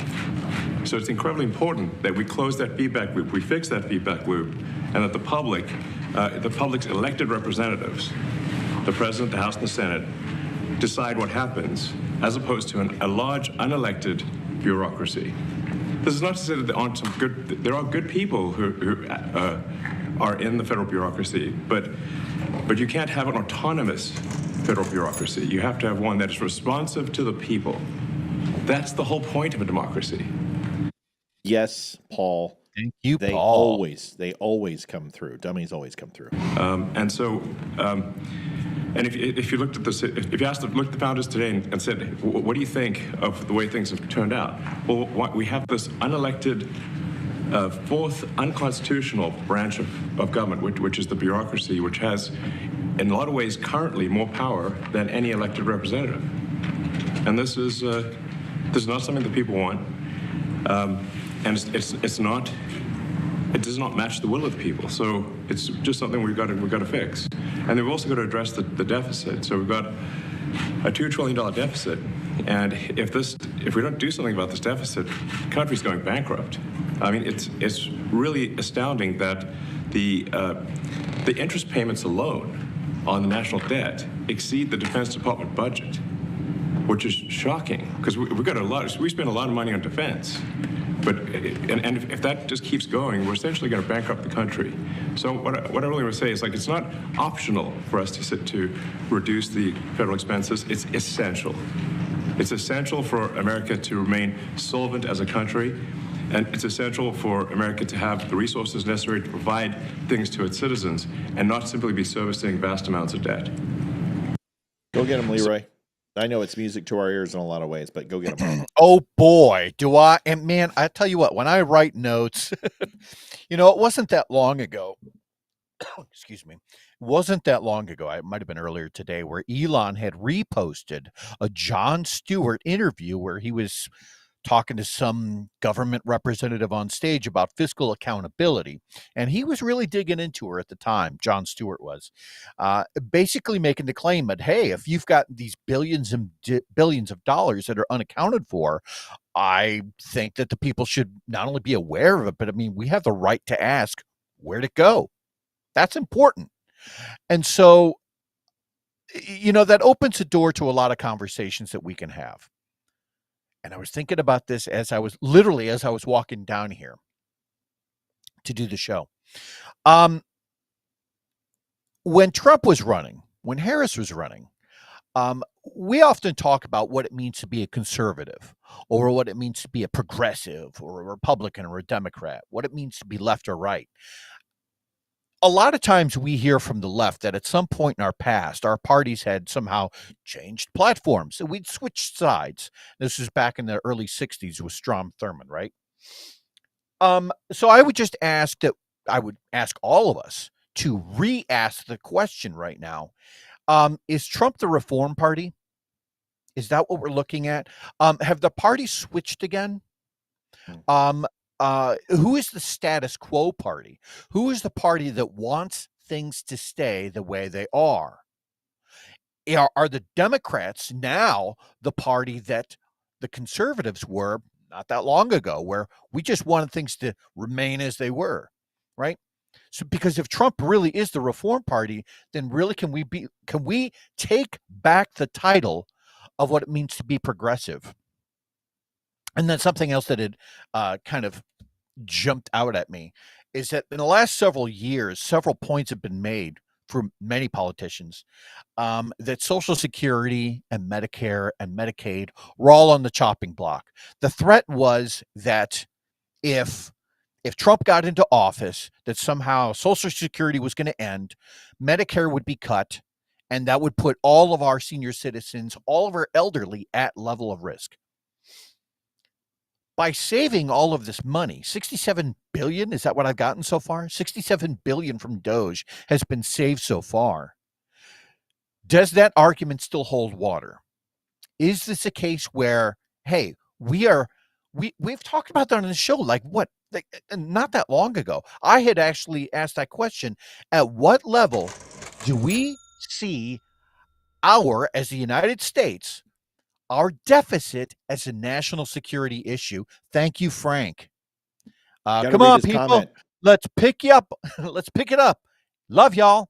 Love him. There you go. Good job.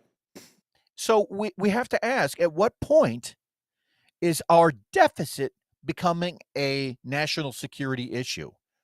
Because I guarantee that the Democrat position right before Trump came in was, let's spend, and we'll see if we can't get the country to go bankrupt on Trump's watch. Because if we can do that, then it's a victory from their book. They're literally banking on the fact that they would have bankrupted us during this administration. And now that Doge is turning that around, where is all of that fight coming from? Who doesn't want to see those books open? Right. And I think that's a really interesting take on it. I really do think that there's the potential we may have switched parties again. That's where I challenge, because the opposite of progressivism is regressivism. But there is something that's disguised as progressivism, which is the illusion of moving forward to move backward. And I want to explain that. So progressivism and regressivism means to progress forward and make a movement that's considered a benefit, progress, an advancement. And then there's falling backwards from an unknown source. Could be financial, could be a cataclysmic event happens, or something disproves that common agreed upon fact and changes perspective, right? But then you have progress, which is labeled as progress, which is moving forward under the guise of progressivism, but it's truly a regressive action. Let me give you an example. The 1960s civil rights movement. We can talk about that as being progressive. Suffrage as being progressive. Abolishing Jim Crow is progressive. But in that process, you had things like the Tuskegee experiment. You had the Manifest Destiny. You had Japanese internment camps. You have modern day slave plantations. So someone saying we're giving you progress and we're giving you civil rights, but on the other hand, removing them throughout the history of the Democratic Party does not make you a progressive.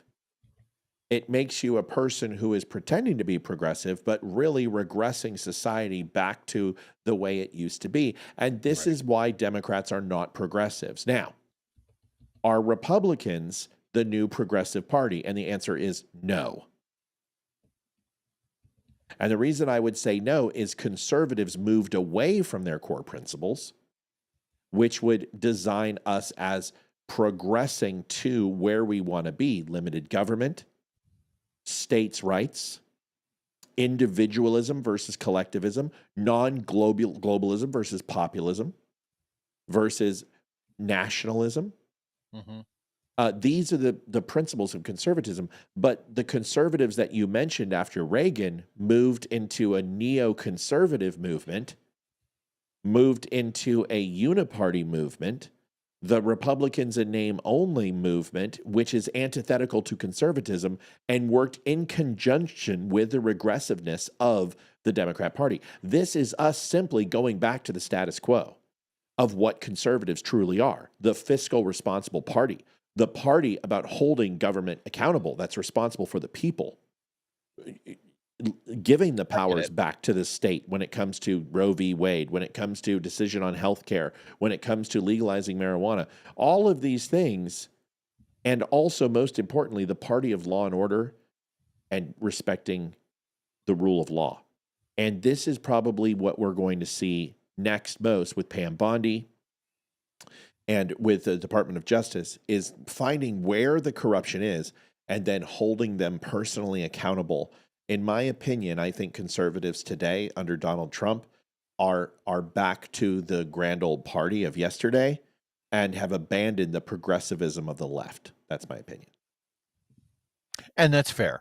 You know, a lot of times when I hear of progressivism as it's projected from the left, I hear the word progressive, but to your point, I don't actually register. Like, to me, it's always regressive in nature, Right. meaning that the end goal of any policy that they put forward usually ends up in a place where we have, just like we were talking about with Maxine Waters, here's this other agency that you don't fucking need, but we're going to tell you that you need it. Oh, and by the way, you're going to pay for it through your tax dollars. Thank you very much. Thank you, Amy, for Glenn's OCD.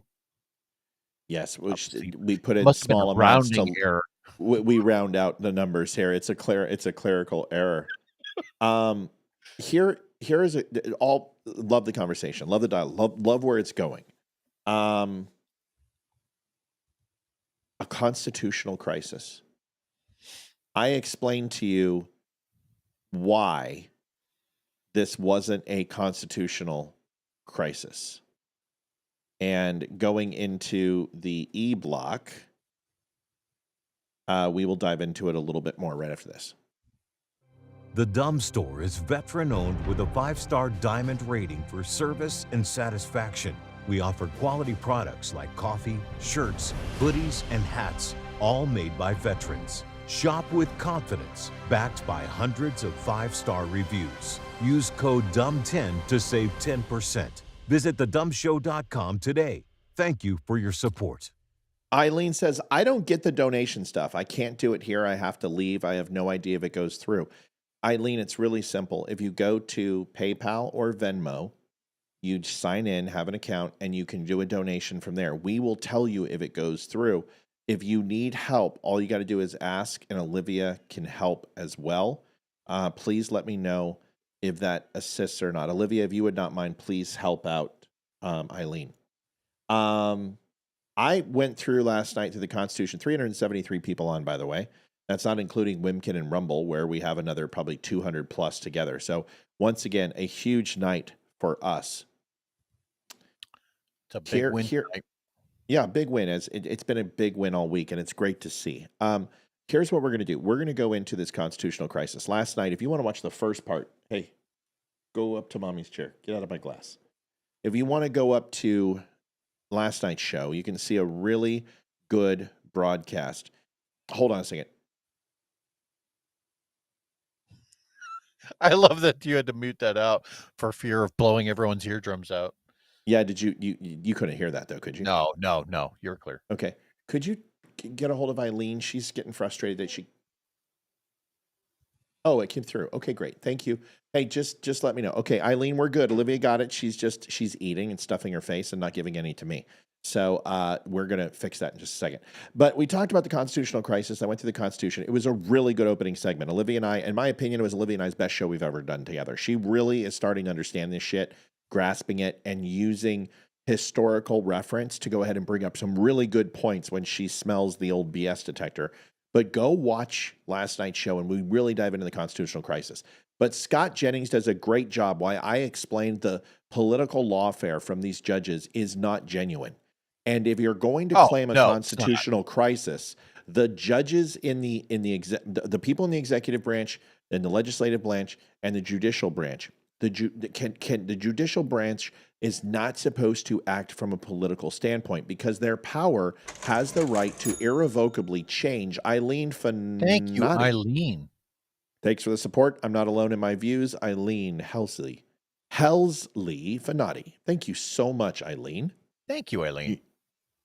Come on, Eileen, give another 50 and 100 and 250. Eileen, we're kidding. It's just a song. We're old. You're not. This is a really good explanation by Scott Jennings, as he always does. I love this. I want to get Scott Jennings on this show so bad because I really do like this guy. He is so good at smelling a lie like a fart in a car. Here is his interpretation. Then I'm going to show you an example of why the left really does not care about constitutional crisis. No, because they have, right. All I got to say is Fauci. Listen to this. If a district court judge rules in a way that the president dislikes, Should the president listen or should the president defy? If a district court judge tries to usurp the authority of the chief executive of this country, he should absolutely defy it. There's a difference between broad policy decisions and discrete disputes between parties. That's the difference. If I want a policy decided, I'll take it to the Supreme Court. But what about checks and balances? Well, Scott, you're of a district court judge who elected them. What I can't get with is you talking in these bizarre, broad generalities. It's not bizarre. Every single one of these cases deals with a discrete issue. Okay, it deals with funding. It deals with with certain constitutionally or statutorily appointed roles. Every single one of these things is a distinct thing, and they're all being. Every one of these things is a distinct thing. I think you're just upset at the next thing. You're just upset at the next thing, right? It's typical liberal bullshit. Oh, man, I'm really upset. About what? This thing that's going on, man. Oh, man, is it worse than the last thing? Oh, I don't know, but the thing that's coming up is going to be worse than this thing. Dealt with by different judges. So it's not broad swaths of policy here. When the court says, says Congress appropriated this money, you must unfreeze it while we litigate this. Why can't Trump comply with that? So you're saying that a judge should decide how and when money is spent a judge is saying, for years and not the president of the United States? Let me explain You're a governor, a little bit more. Let me explain it a little bit more slowly. A judge is saying, you don't have to talk to me like that. No shit, Scott. Let her have it. Hey, your black privilege is showing, lady. Yeah, black privilege is all over the place. I tell you what, your DEI is just oozing out of your eyeballs. Congress. I have a position on this, and you have an opinion. We can disagree. Yeah, but I'm saying you listen to me because you're not listening, and you're making claims that are not connected to the facts. The judge is saying Congress appropriated a certain amount of money. Yeah. We need to litigate this. Okay. While we litigate this, we're going to put a hold on the actions that you took that might be unconstitutional. So while we litigate this, I'm a judge and I'm in charge of the executive branch, and you're not. Forget it. I totally disagree. You just can't compel the executive branch to spend the dollars. You can't do that. They can't say we're going to start. The judges are going to start writing the checks. Have you heard of the Impoundment Control Act of 1974? No. Okay, well, let me play this. Let me play. By the way, none of your viewers have. Okay, well, I'm gonna play this clip for you. This is in Congress.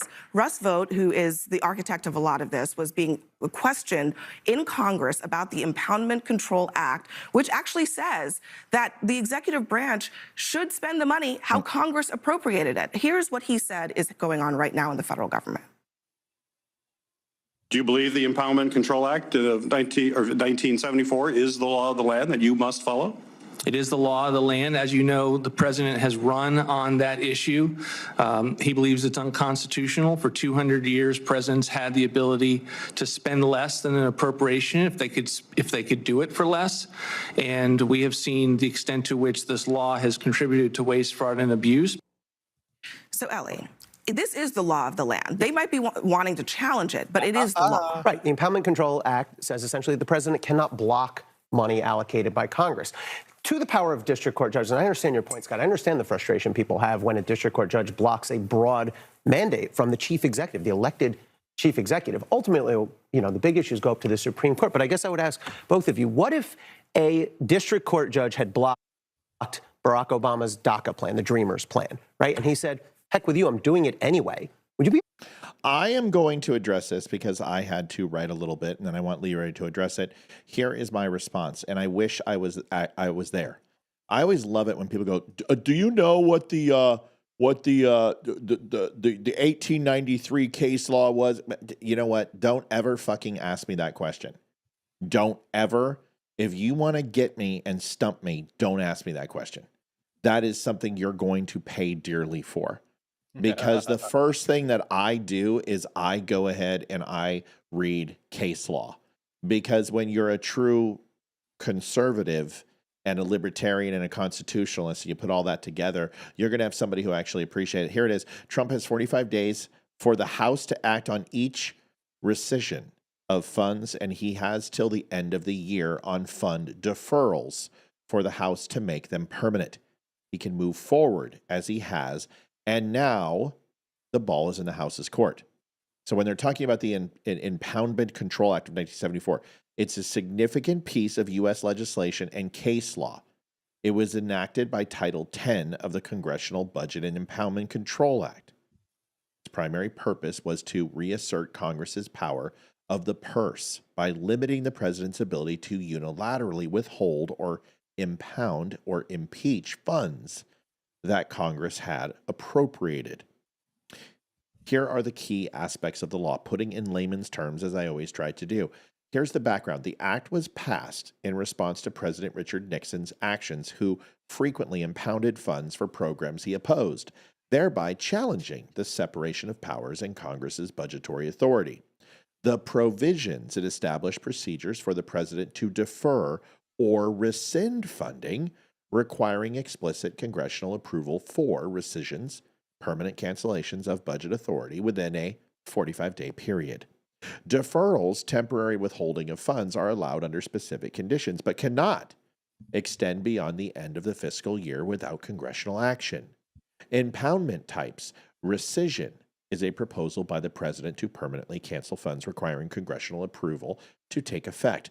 Deferral is a temporary withholding of the funds for specific reasons like providing for contingencies or achieving budgetary savings through efficiencies. Once again, liberals quoting law that they have no fucking idea what it actually states. It actually supports Donald Trump's decision, and it removes the judicial process and the judicial branch and puts it in the legislative branch because they have control of the fucking coin purse, and they always have. That's why they have appropriations, oversight committee power, and subpoena power to ensure that the monies are going where they're supposed to go. So if you want to stop Donald Trump, you got to pass a law to fucking do it.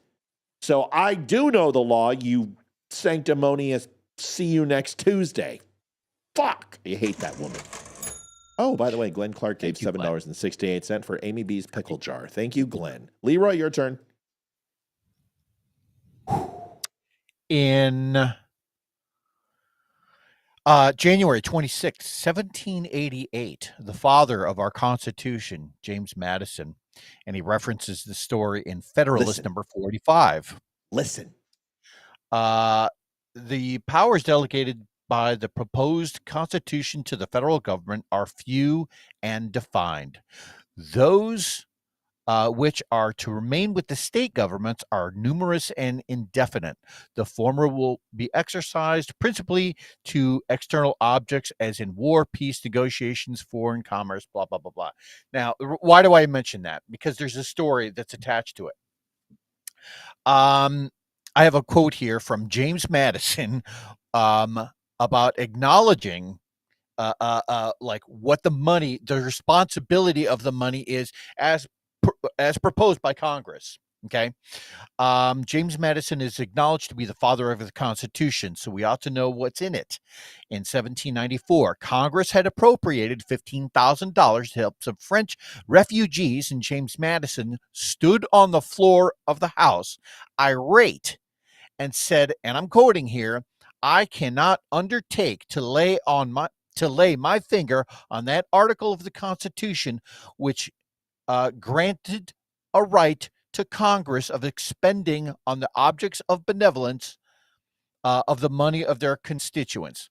So what he was basically saying is that there is no place, charity is not a legitimate function of the government, is what he's saying.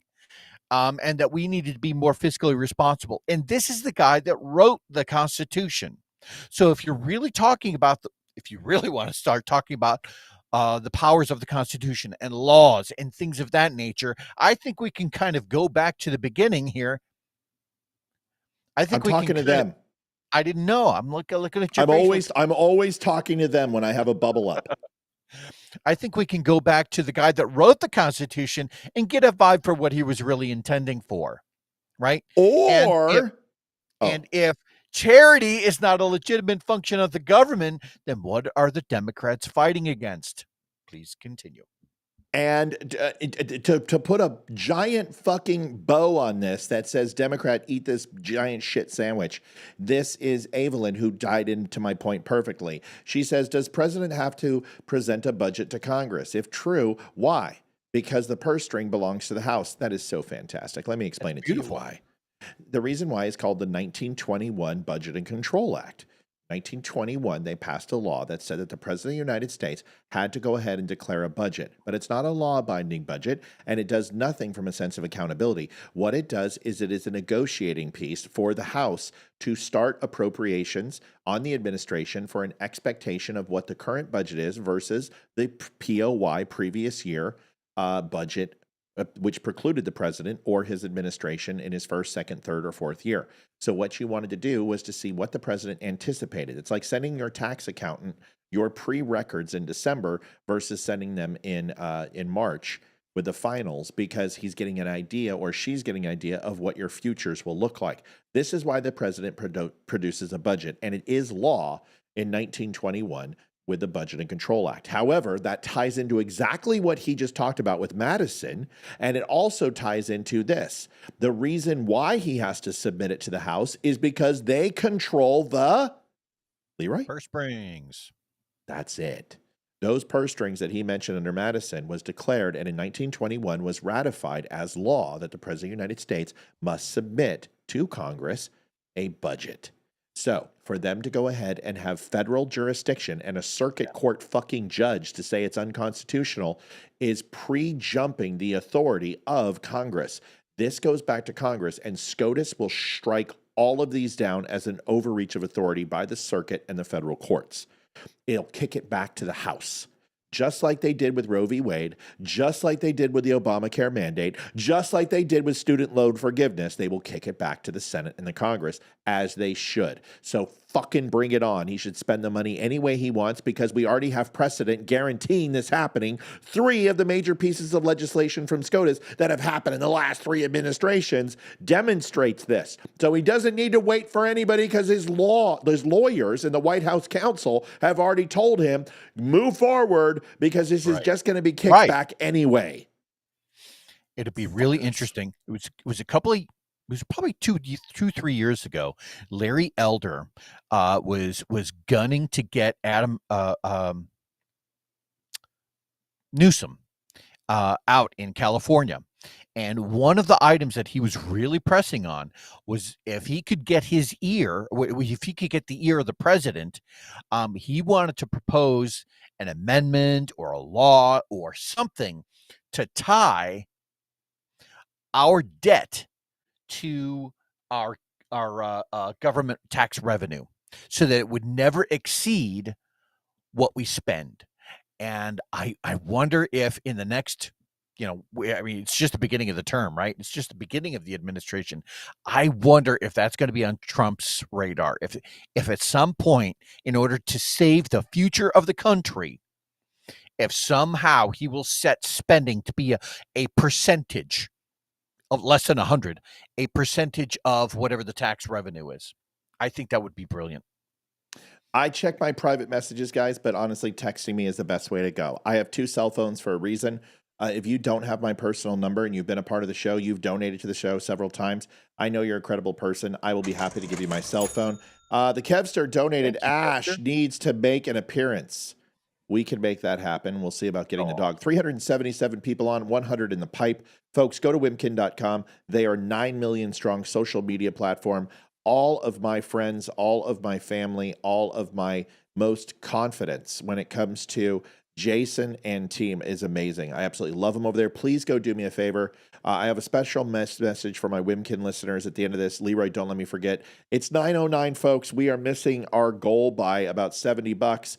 We need your help. If you haven't donated to the Donut Family Show and you're like, holy crap, I love this show. I watched last night. It was huge. Leroy and Matt know their shit. They seem to work together really, really well. That's because we do. Join wimkin.com. But most importantly, go to thedumbshow.com/donate. Keep us on. Keep us free. Keep us live. Our internet bill went up $600 this month because Xfinity are a bunch of blood-sucking douche plows. And I can say that because I own stock and I worked for them. Here you go. Join Wimkin.com, the social media platform built for free speech and true connection. No censorship, no algorithms controlling your feed, just genuine conversations and a commitment to protecting your rights. Sign up today at Wimkin.com and take back your voice. Tell them Matt and the Dumb Show sent you. No more blocks. I should be doing some of those voiceovers. I really do. Take back your voice on Wimkin.com. I could do that. Why don't you do it? I should. I need more time. You've got a fantastic announcer voice, by the way. Thanks so much. I appreciate that, Leroy. It means a great deal to me when you recognize my voice. 95.5 KLOS. This is Matt Spear coming live. I thought you were going from the for a Rockies. Shatner vibe there for a second. No, it'd be Shatner. Be Bones, my God, man, please. Klingons on the starboard bow. I'm a doctor, not a gynecologist. Okay. Democrats are making and repeating. Folks, we are in overtime officially.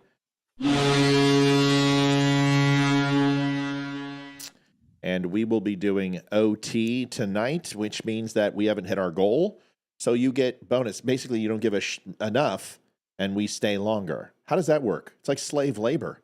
There's something about that in the Constitution, Leroy? Something? My new name is Toby. Yes.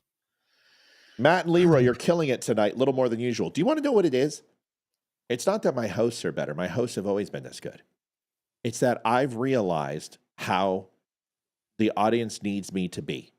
You don't need me to be engaging with trolls, and you don't need me to be grumpy and pissed off and screaming at the TV all the time.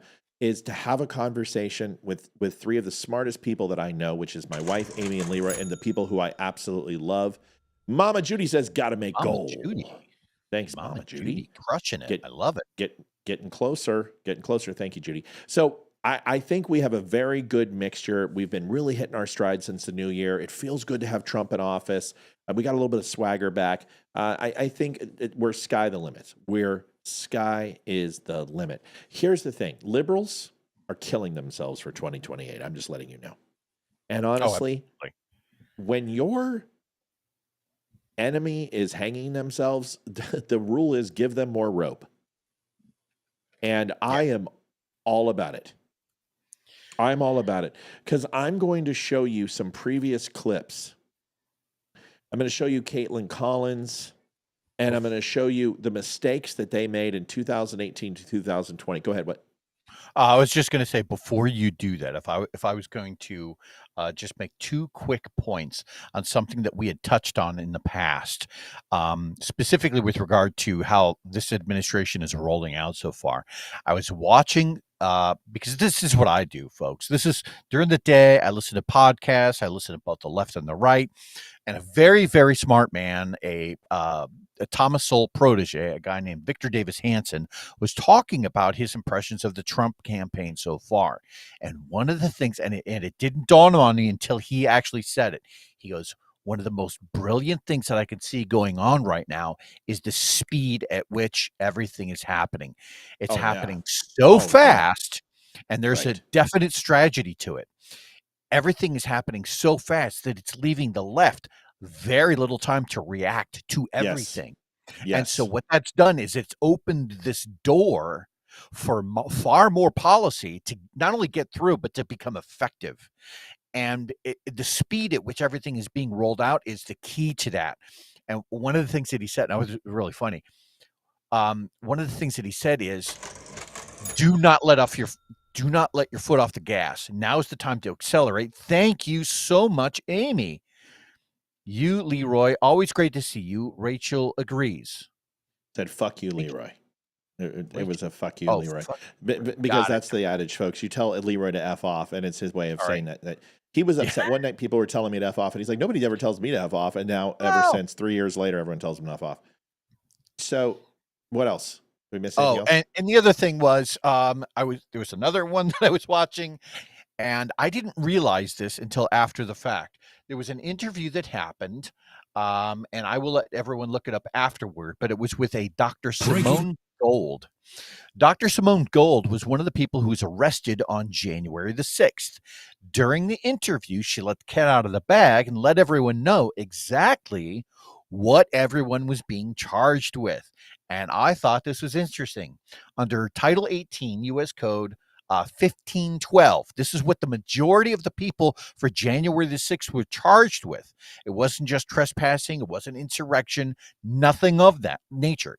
It was tampering with a witness, victim, or informant. And this is apparently a law that was kind of sketched in the books in response to Enron, right? And shredding documents and things of this nature. So as it turns out, because this is what everyone was charged with, When Trump comes in after the fact and says, hey, whoa, whoa, whoa, whoa. First of all, there was a lot of people who didn't get their speedy trial, which is it's a right that's granted to everyone. But then you're going to charge him for this. And so he recognized the complete overreach. The reason they did that is because the maximum penalty for this was 20 years. 20 years. So the idea was that if we throw the book at everyone, that would squash any sort of dissent in the future. Less people. You're not allowed to protest if you lean right. Protests are only reserved for the left, folks. And what this did was it would squash any hopes of that ever happening again. And so I just thought that was really interesting. So those are my little bonus tidbits for the bonus minute. So we're not there yet, though. We still have more to go, but I appreciate yourself to give another minute. I'm going to show you why Democrats continue to lose and why they will continue. I want you to watch these clips. Brought some clips together from 2018, and I want you to watch a current one that was actually done today. Watch this. Watch it really close and listen and see if you can see the connective tissue between past newscasts and current. Here you go. News. A bombshell. Today is a turning point. Today was historically bad for President Trump. Today was a turning point. A turning point. We're at a turning point here. The beginning of the end for the Trump presidency. We have another bombshell. Mike Pence might have to assume the office of the president. Great show. I feel like once liberals force Justice Roberts to decide, they will get out of luck. Can they still keep farm out challenges to partisan judges once this is decided? Yes. Yeah. They don't have any power. Why do you think Joe Biden appointed like 600 judges in the last final month of his presidency? Yeah. They knew they were going to lose the election, so they put these federal judges in place to block. That's why. And the liberals are like, oh my God, look at all these judges blocking. That's because you fucking pointed 600 federal judges and forced them through. And the conservatives, known as the Republicans under Mitch McConnell, didn't do butt kiss to stop them. All right? You know what they should do? We've got the Congress. Let's start impeaching federal judges. Anybody who blocks this shit and they find it to be constitutional, they get impeached afterwards. And we remove them and put conservative judges in place. No more fuck all with play games. I'm done. Remove these liberal fucking crazy socialist activists out of our freaking country. Remove them. It's the mandate. Go after the judges next. Have Pam Bondi form articles of impeachment through her congressmen and start the process of impeaching these scumbags when the Supreme Court comes back and strikes them down. Let's watch the rest of this. Rumblings of the word impeachment. Breaking news. Another bombshell out of the White House. I believe this is the beginning of the end. I do too. It's really the beginning. Thomas, I'm a busy guy, dude. I don't just text me again. If I don't answer, hit me again. Matt, pay attention to me. I'm in needy attention. Plus, I got a new fucking dog, dude. I'm doing the best that I can. Can you please give me some expectations that are realistic? Beginning of the end. He may be feeling the walls closing in on him. All the walls closing in on him. The walls closing in on him. Breaking news, a new bombshell. One astrologer says this means the beginning of the end for President Donald Trump. Trump will resign. Trump is going to resign. Is this the tipping point? I know we've said it over and over. You think this is a tipping point? And over and over. This is a tipping point. And over and over. Breaking news, President Trump off the rails. It was the beginning of the end today. The beginning of the end. Breaking news tonight, new bombshell. This is the beginning of the end. The beginning of the end. The walls are closing in. The walls closing in. The walls closing in. Breaking overnight bombshell. This is a very dramatic day, and I think it might be near a tipping point. Do you think this is a tipping point? December 1st, 2017, you can mark it down. This is the day that everything changed. The beginning of the end? Beginning of the end. The beginning of the end. The beginning of the end. The beginning of the... We begin tonight with a bombshell. Donald Trump is in a lot of trouble. Trump is in trouble. The president will resign. Another hour, another bombshell. This is a tipping point. Trump's going down. This president could be impeached. Resignation. Resignation. I don't think this president is going to serve out his term. Michael fucking Avenatti. Yeah. Enjoy prison, you bald-headed prick. Mr. Trump will not serve out his term. He will. Sorry, Leroy. I'm sorry about the bald-headed prick. That hurt. Sorry. That hurt. Sorry. He does look like he could be your son. I'm just maybe your I think daddy. I'm older. Yeah, so your son for sure. Like love child. When you had copulation with that Taiwanese hooker when you were 8. Strong jawline, Vin Diesel-esque like qualities. Right. Yeah. You'll go against your family, Dom. not serve out his term. No way, no how. Breaking news, absolute bomb. Donald Trump is not. He's done. And it's over. It's over. The wall's closing in. The wall's closing in. This is going to be the Achilles heel. Breaking news tonight. I expect Trump to depart. This week will be the watershed week. Joanne, we don't 1080 is just right. Just you enough. are perfect, Joanne. Just what we look for. Just enough. That's fine. We thank you so much. $10.80 is a huge, it's always the smaller donations that make me the most proud, because it's usually money that people can't necessarily give. And we love you and thank you for helping and investing in this show for sure. Big trouble. Trump's in a lot of trouble. It's a sign of a terrified old man who feels the walls closing in. The walls are increasingly closing in on him. Tonight, the walls are closing in. today changed everything. This is the beginning of the end. Today, the biggest Tipping point for the Trump administration. What a historic day. The bombshells. He's underwater. He feels the walls closing in. Turning point. we may be at a tipping point. It's the beginning of The end. The beginning of the end. Another bombshell. Bombshell. Bombshell. Bombshell. There wasn't enough Rachel Maddow in there. Oh, Mad Cow was taking a break. So now that we have heard this, see if you recognize something that I recognized. We are 3 weeks into the second Trump presidency, 3 weeks, and tonight there are warnings that the U.S. is dangerously close to a constitutional crisis. Now, the first shoe on this dropped when a federal judge today said the White House is defying his order to unfreeze billions of dollars in federal aid, marking the first time that we've had a judge expressly accuse the Trump administration of ignoring a court ruling. And in a separate case today, federal employees here in Washington told a judge that the administration was defying another order by not reinstating workers who had been put on leave. Now, this all has prominent Democrats and many of the nation's top constitutional scholars declaring that the U.S. is on the brink of a reckoning. The Trump Justice Department says the president should have the authority to decide how to run the government and that these judges are overreaching. And some of the president's allies say the judges should not be judging any of the moves to shrink the federal government. We are 3 weeks into the second Trump They haven't learned a fucking thing. And I'm going to give you my final thoughts, and then Leroy's going to close us out. The fourth estate is the enemy of the people. And the reason why it's the enemy of the people, if you look at any great society, any great civilization, it doesn't have to be Western. Any great society, whether it's the Greeks or the Romans, the Persians, it could be the Han Dynasty, the Ming Dynasty, it could be the Tibetans, it could be the Cossacks, it could be the Celtics. It doesn't matter. Every great society, the one thing that they all have in common in their abysmal failure, which every single great civilization that was alive 400 years ago is gone. They're all gone. And the reason, and 4,000 or 2,000 years ago are all gone.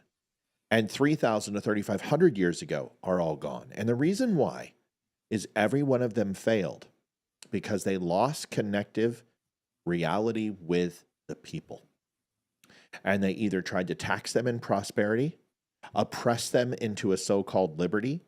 It was always misinformation, whether it was the corruption in the Senate or it was in the sewer systems and it was in the gallows, an uprising and revolution started. But the one thing that always is consistent in all those failed civilizations is the disconnection between the truth and the reality with the leaders of a country. The fourth estate is the biggest, most critical threat to this country when it was designed to ensure that all three branches of government had balance and held each other accountable. And the fourth estate was the unwritten fourth branch of government that was designed to create checks and balances on the checks and balances that were demanded of each branch. They have abysmally failed in their endeavor.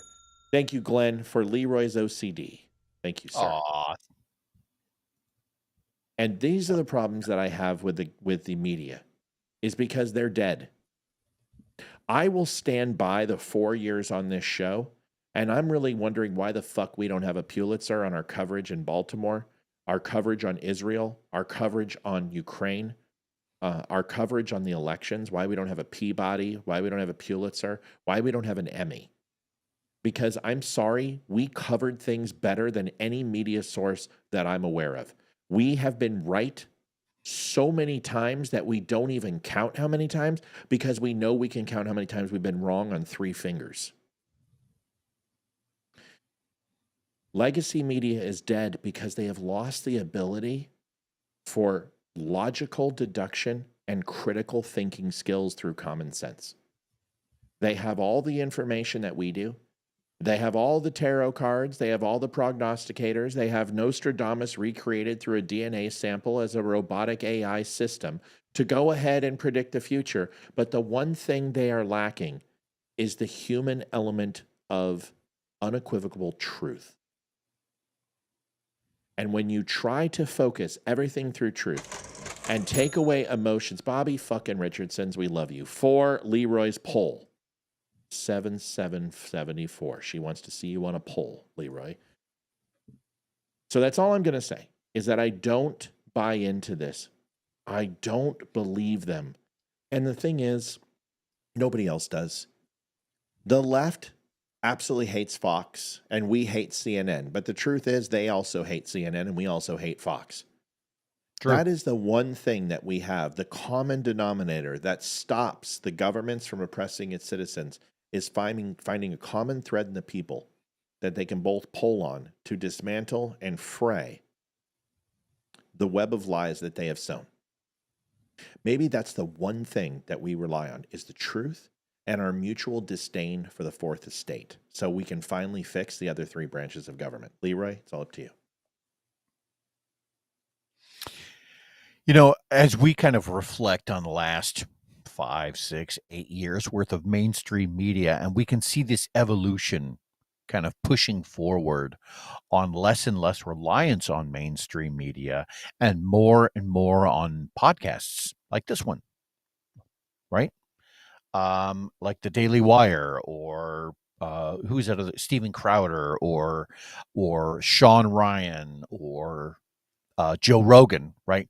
As more and more people are starting to get those voices, get their information from these voices, and these guys really, the lot of us, us especially, as our voices get out there and more people start to take note, they hear things that start to make a lot more sense.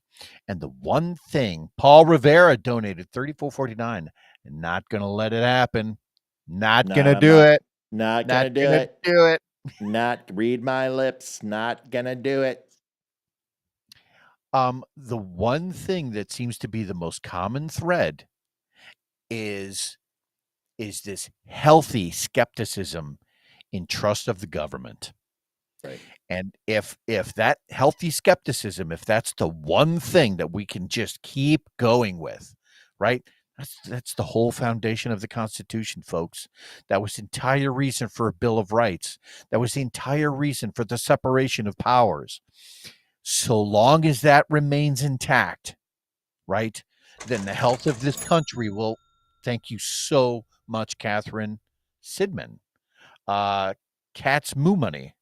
Cat's Moo Money? Our cat's milk money. Yeah. Our cat's milk money. And yes, we are making an Ash shirt. I'm designing it right now. And you don't want to know what I'm doing. So I'm just going to tell you right now. The cat was a stripper. Well, let's just think of the most prominent figure who wears black and white. And Ash has like an Ash Wednesday mark on her forehead. You can figure out that it's going to be fairly sacrilegious. Go ahead, Leroy. My point was that so long as we continue to remind everyone of that separation of church and state, and so that distrust in the government, which is a good thing, that what that does is it ensures our future as a country. So we are doing absolutely everything we can in defense of the Constitution, right? And part of that means just getting this message out there. So thank you so much for the donations, folks. Thank you for everyone who tuned in. Please remember to like, share, and subscribe. Matt does wonderful things with this show, and please visit the shop. There's so much good swag that's for sale. So, yeah. I'm going to let you in on a little secret, and then I'm just for a taster tomorrow. Leroy, tell them who's on tomorrow. So tomorrow's Wednesday, and on Wednesdays it is going to be Matt, Olivia, and Amy. Good show set up for tomorrow, and I'm going to let you know something. When Doge, just before this drops, and this is going to drop, and I don't think any of you have seen this, but when this drops tonight, remember me. Bobby's like, that's your donation for tomorrow. Bobby, we can't have that happen because we won't hit it without you. You definitely are like our cleanup hitter, and you pop it over the left field wall every time. So we love you. We appreciate everybody. Everybody's amazing. So many people give every night, and it's not just Bobby, and whether it's Paul or whether it's Glenn or whether it's Amy or whether it's people we don't even know and don't even see. And Mel wasn't here tonight. You guys, we love you. The information I'm going to give you right now is interesting, so we'll talk about it tomorrow. But what if I told you that all the lines of code that Doge went through when it came to the budget and the absolute depravity that they found when it came to illicit spending on bullshit that the American taxpayers, what if I told you that they found gigabytes and gigabytes of blank entries that had been deleted? No. Yeah. There's a reckoning coming. Reckoning coming. Gigabytes of code that had been deleted and removed from the accounting. There is going to be a reckoning that's coming, and the government has been stealing from the American people. It is the largest crime syndicate in the world by far. It supersedes the Vatican. It supersedes every type of scandal you've heard from Enron or Bernie Mac and Ernie Fay or whatever the fuck it was. The check writing scandal. Right. Yeah. Folks, this is the greatest theft ever perpetuated on any people in the world. And it needs to be uncovered. It needs to be exposed. And this is what they said about cleaning up the swamp. And this is why Democrats fought so hard, including trying to kill him twice. Because here it comes. Gigabytes of data of missing code and erased and redacted line items in government spending. That is a crime, and something really big is coming. So stay with me. We'll show you tomorrow what I uncovered. It's a lot. And also, don't forget that the Defense Department between 2002 to 2016, but predominantly between 2012 and 2014, lost almost $9 trillion in defense money.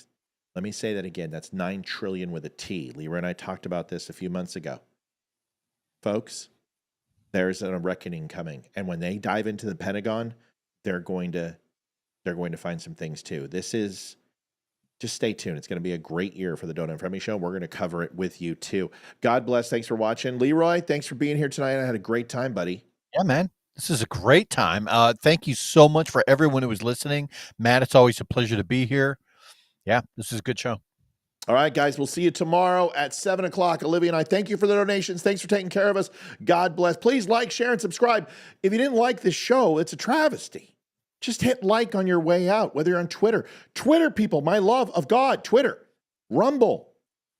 Wimkin. Just hit the love button. That's all you got. I mean, how hard is that? I hit the love button every night. You can hit it once. Good night. See you later. Good night, folks. Love you guys. See you, buddy. See you guys. Adjusting transmitter output. This is the Don't Unfriend Me Show with your hosts, Matt, Leroy, Amy, and Olivia. Geopolitics, military analysis, and election coverage. Coming to you live on all major social media channels at The Dumb Show. Honest, direct, unfiltered. We can agree, we can disagree. Just don't unfriend me.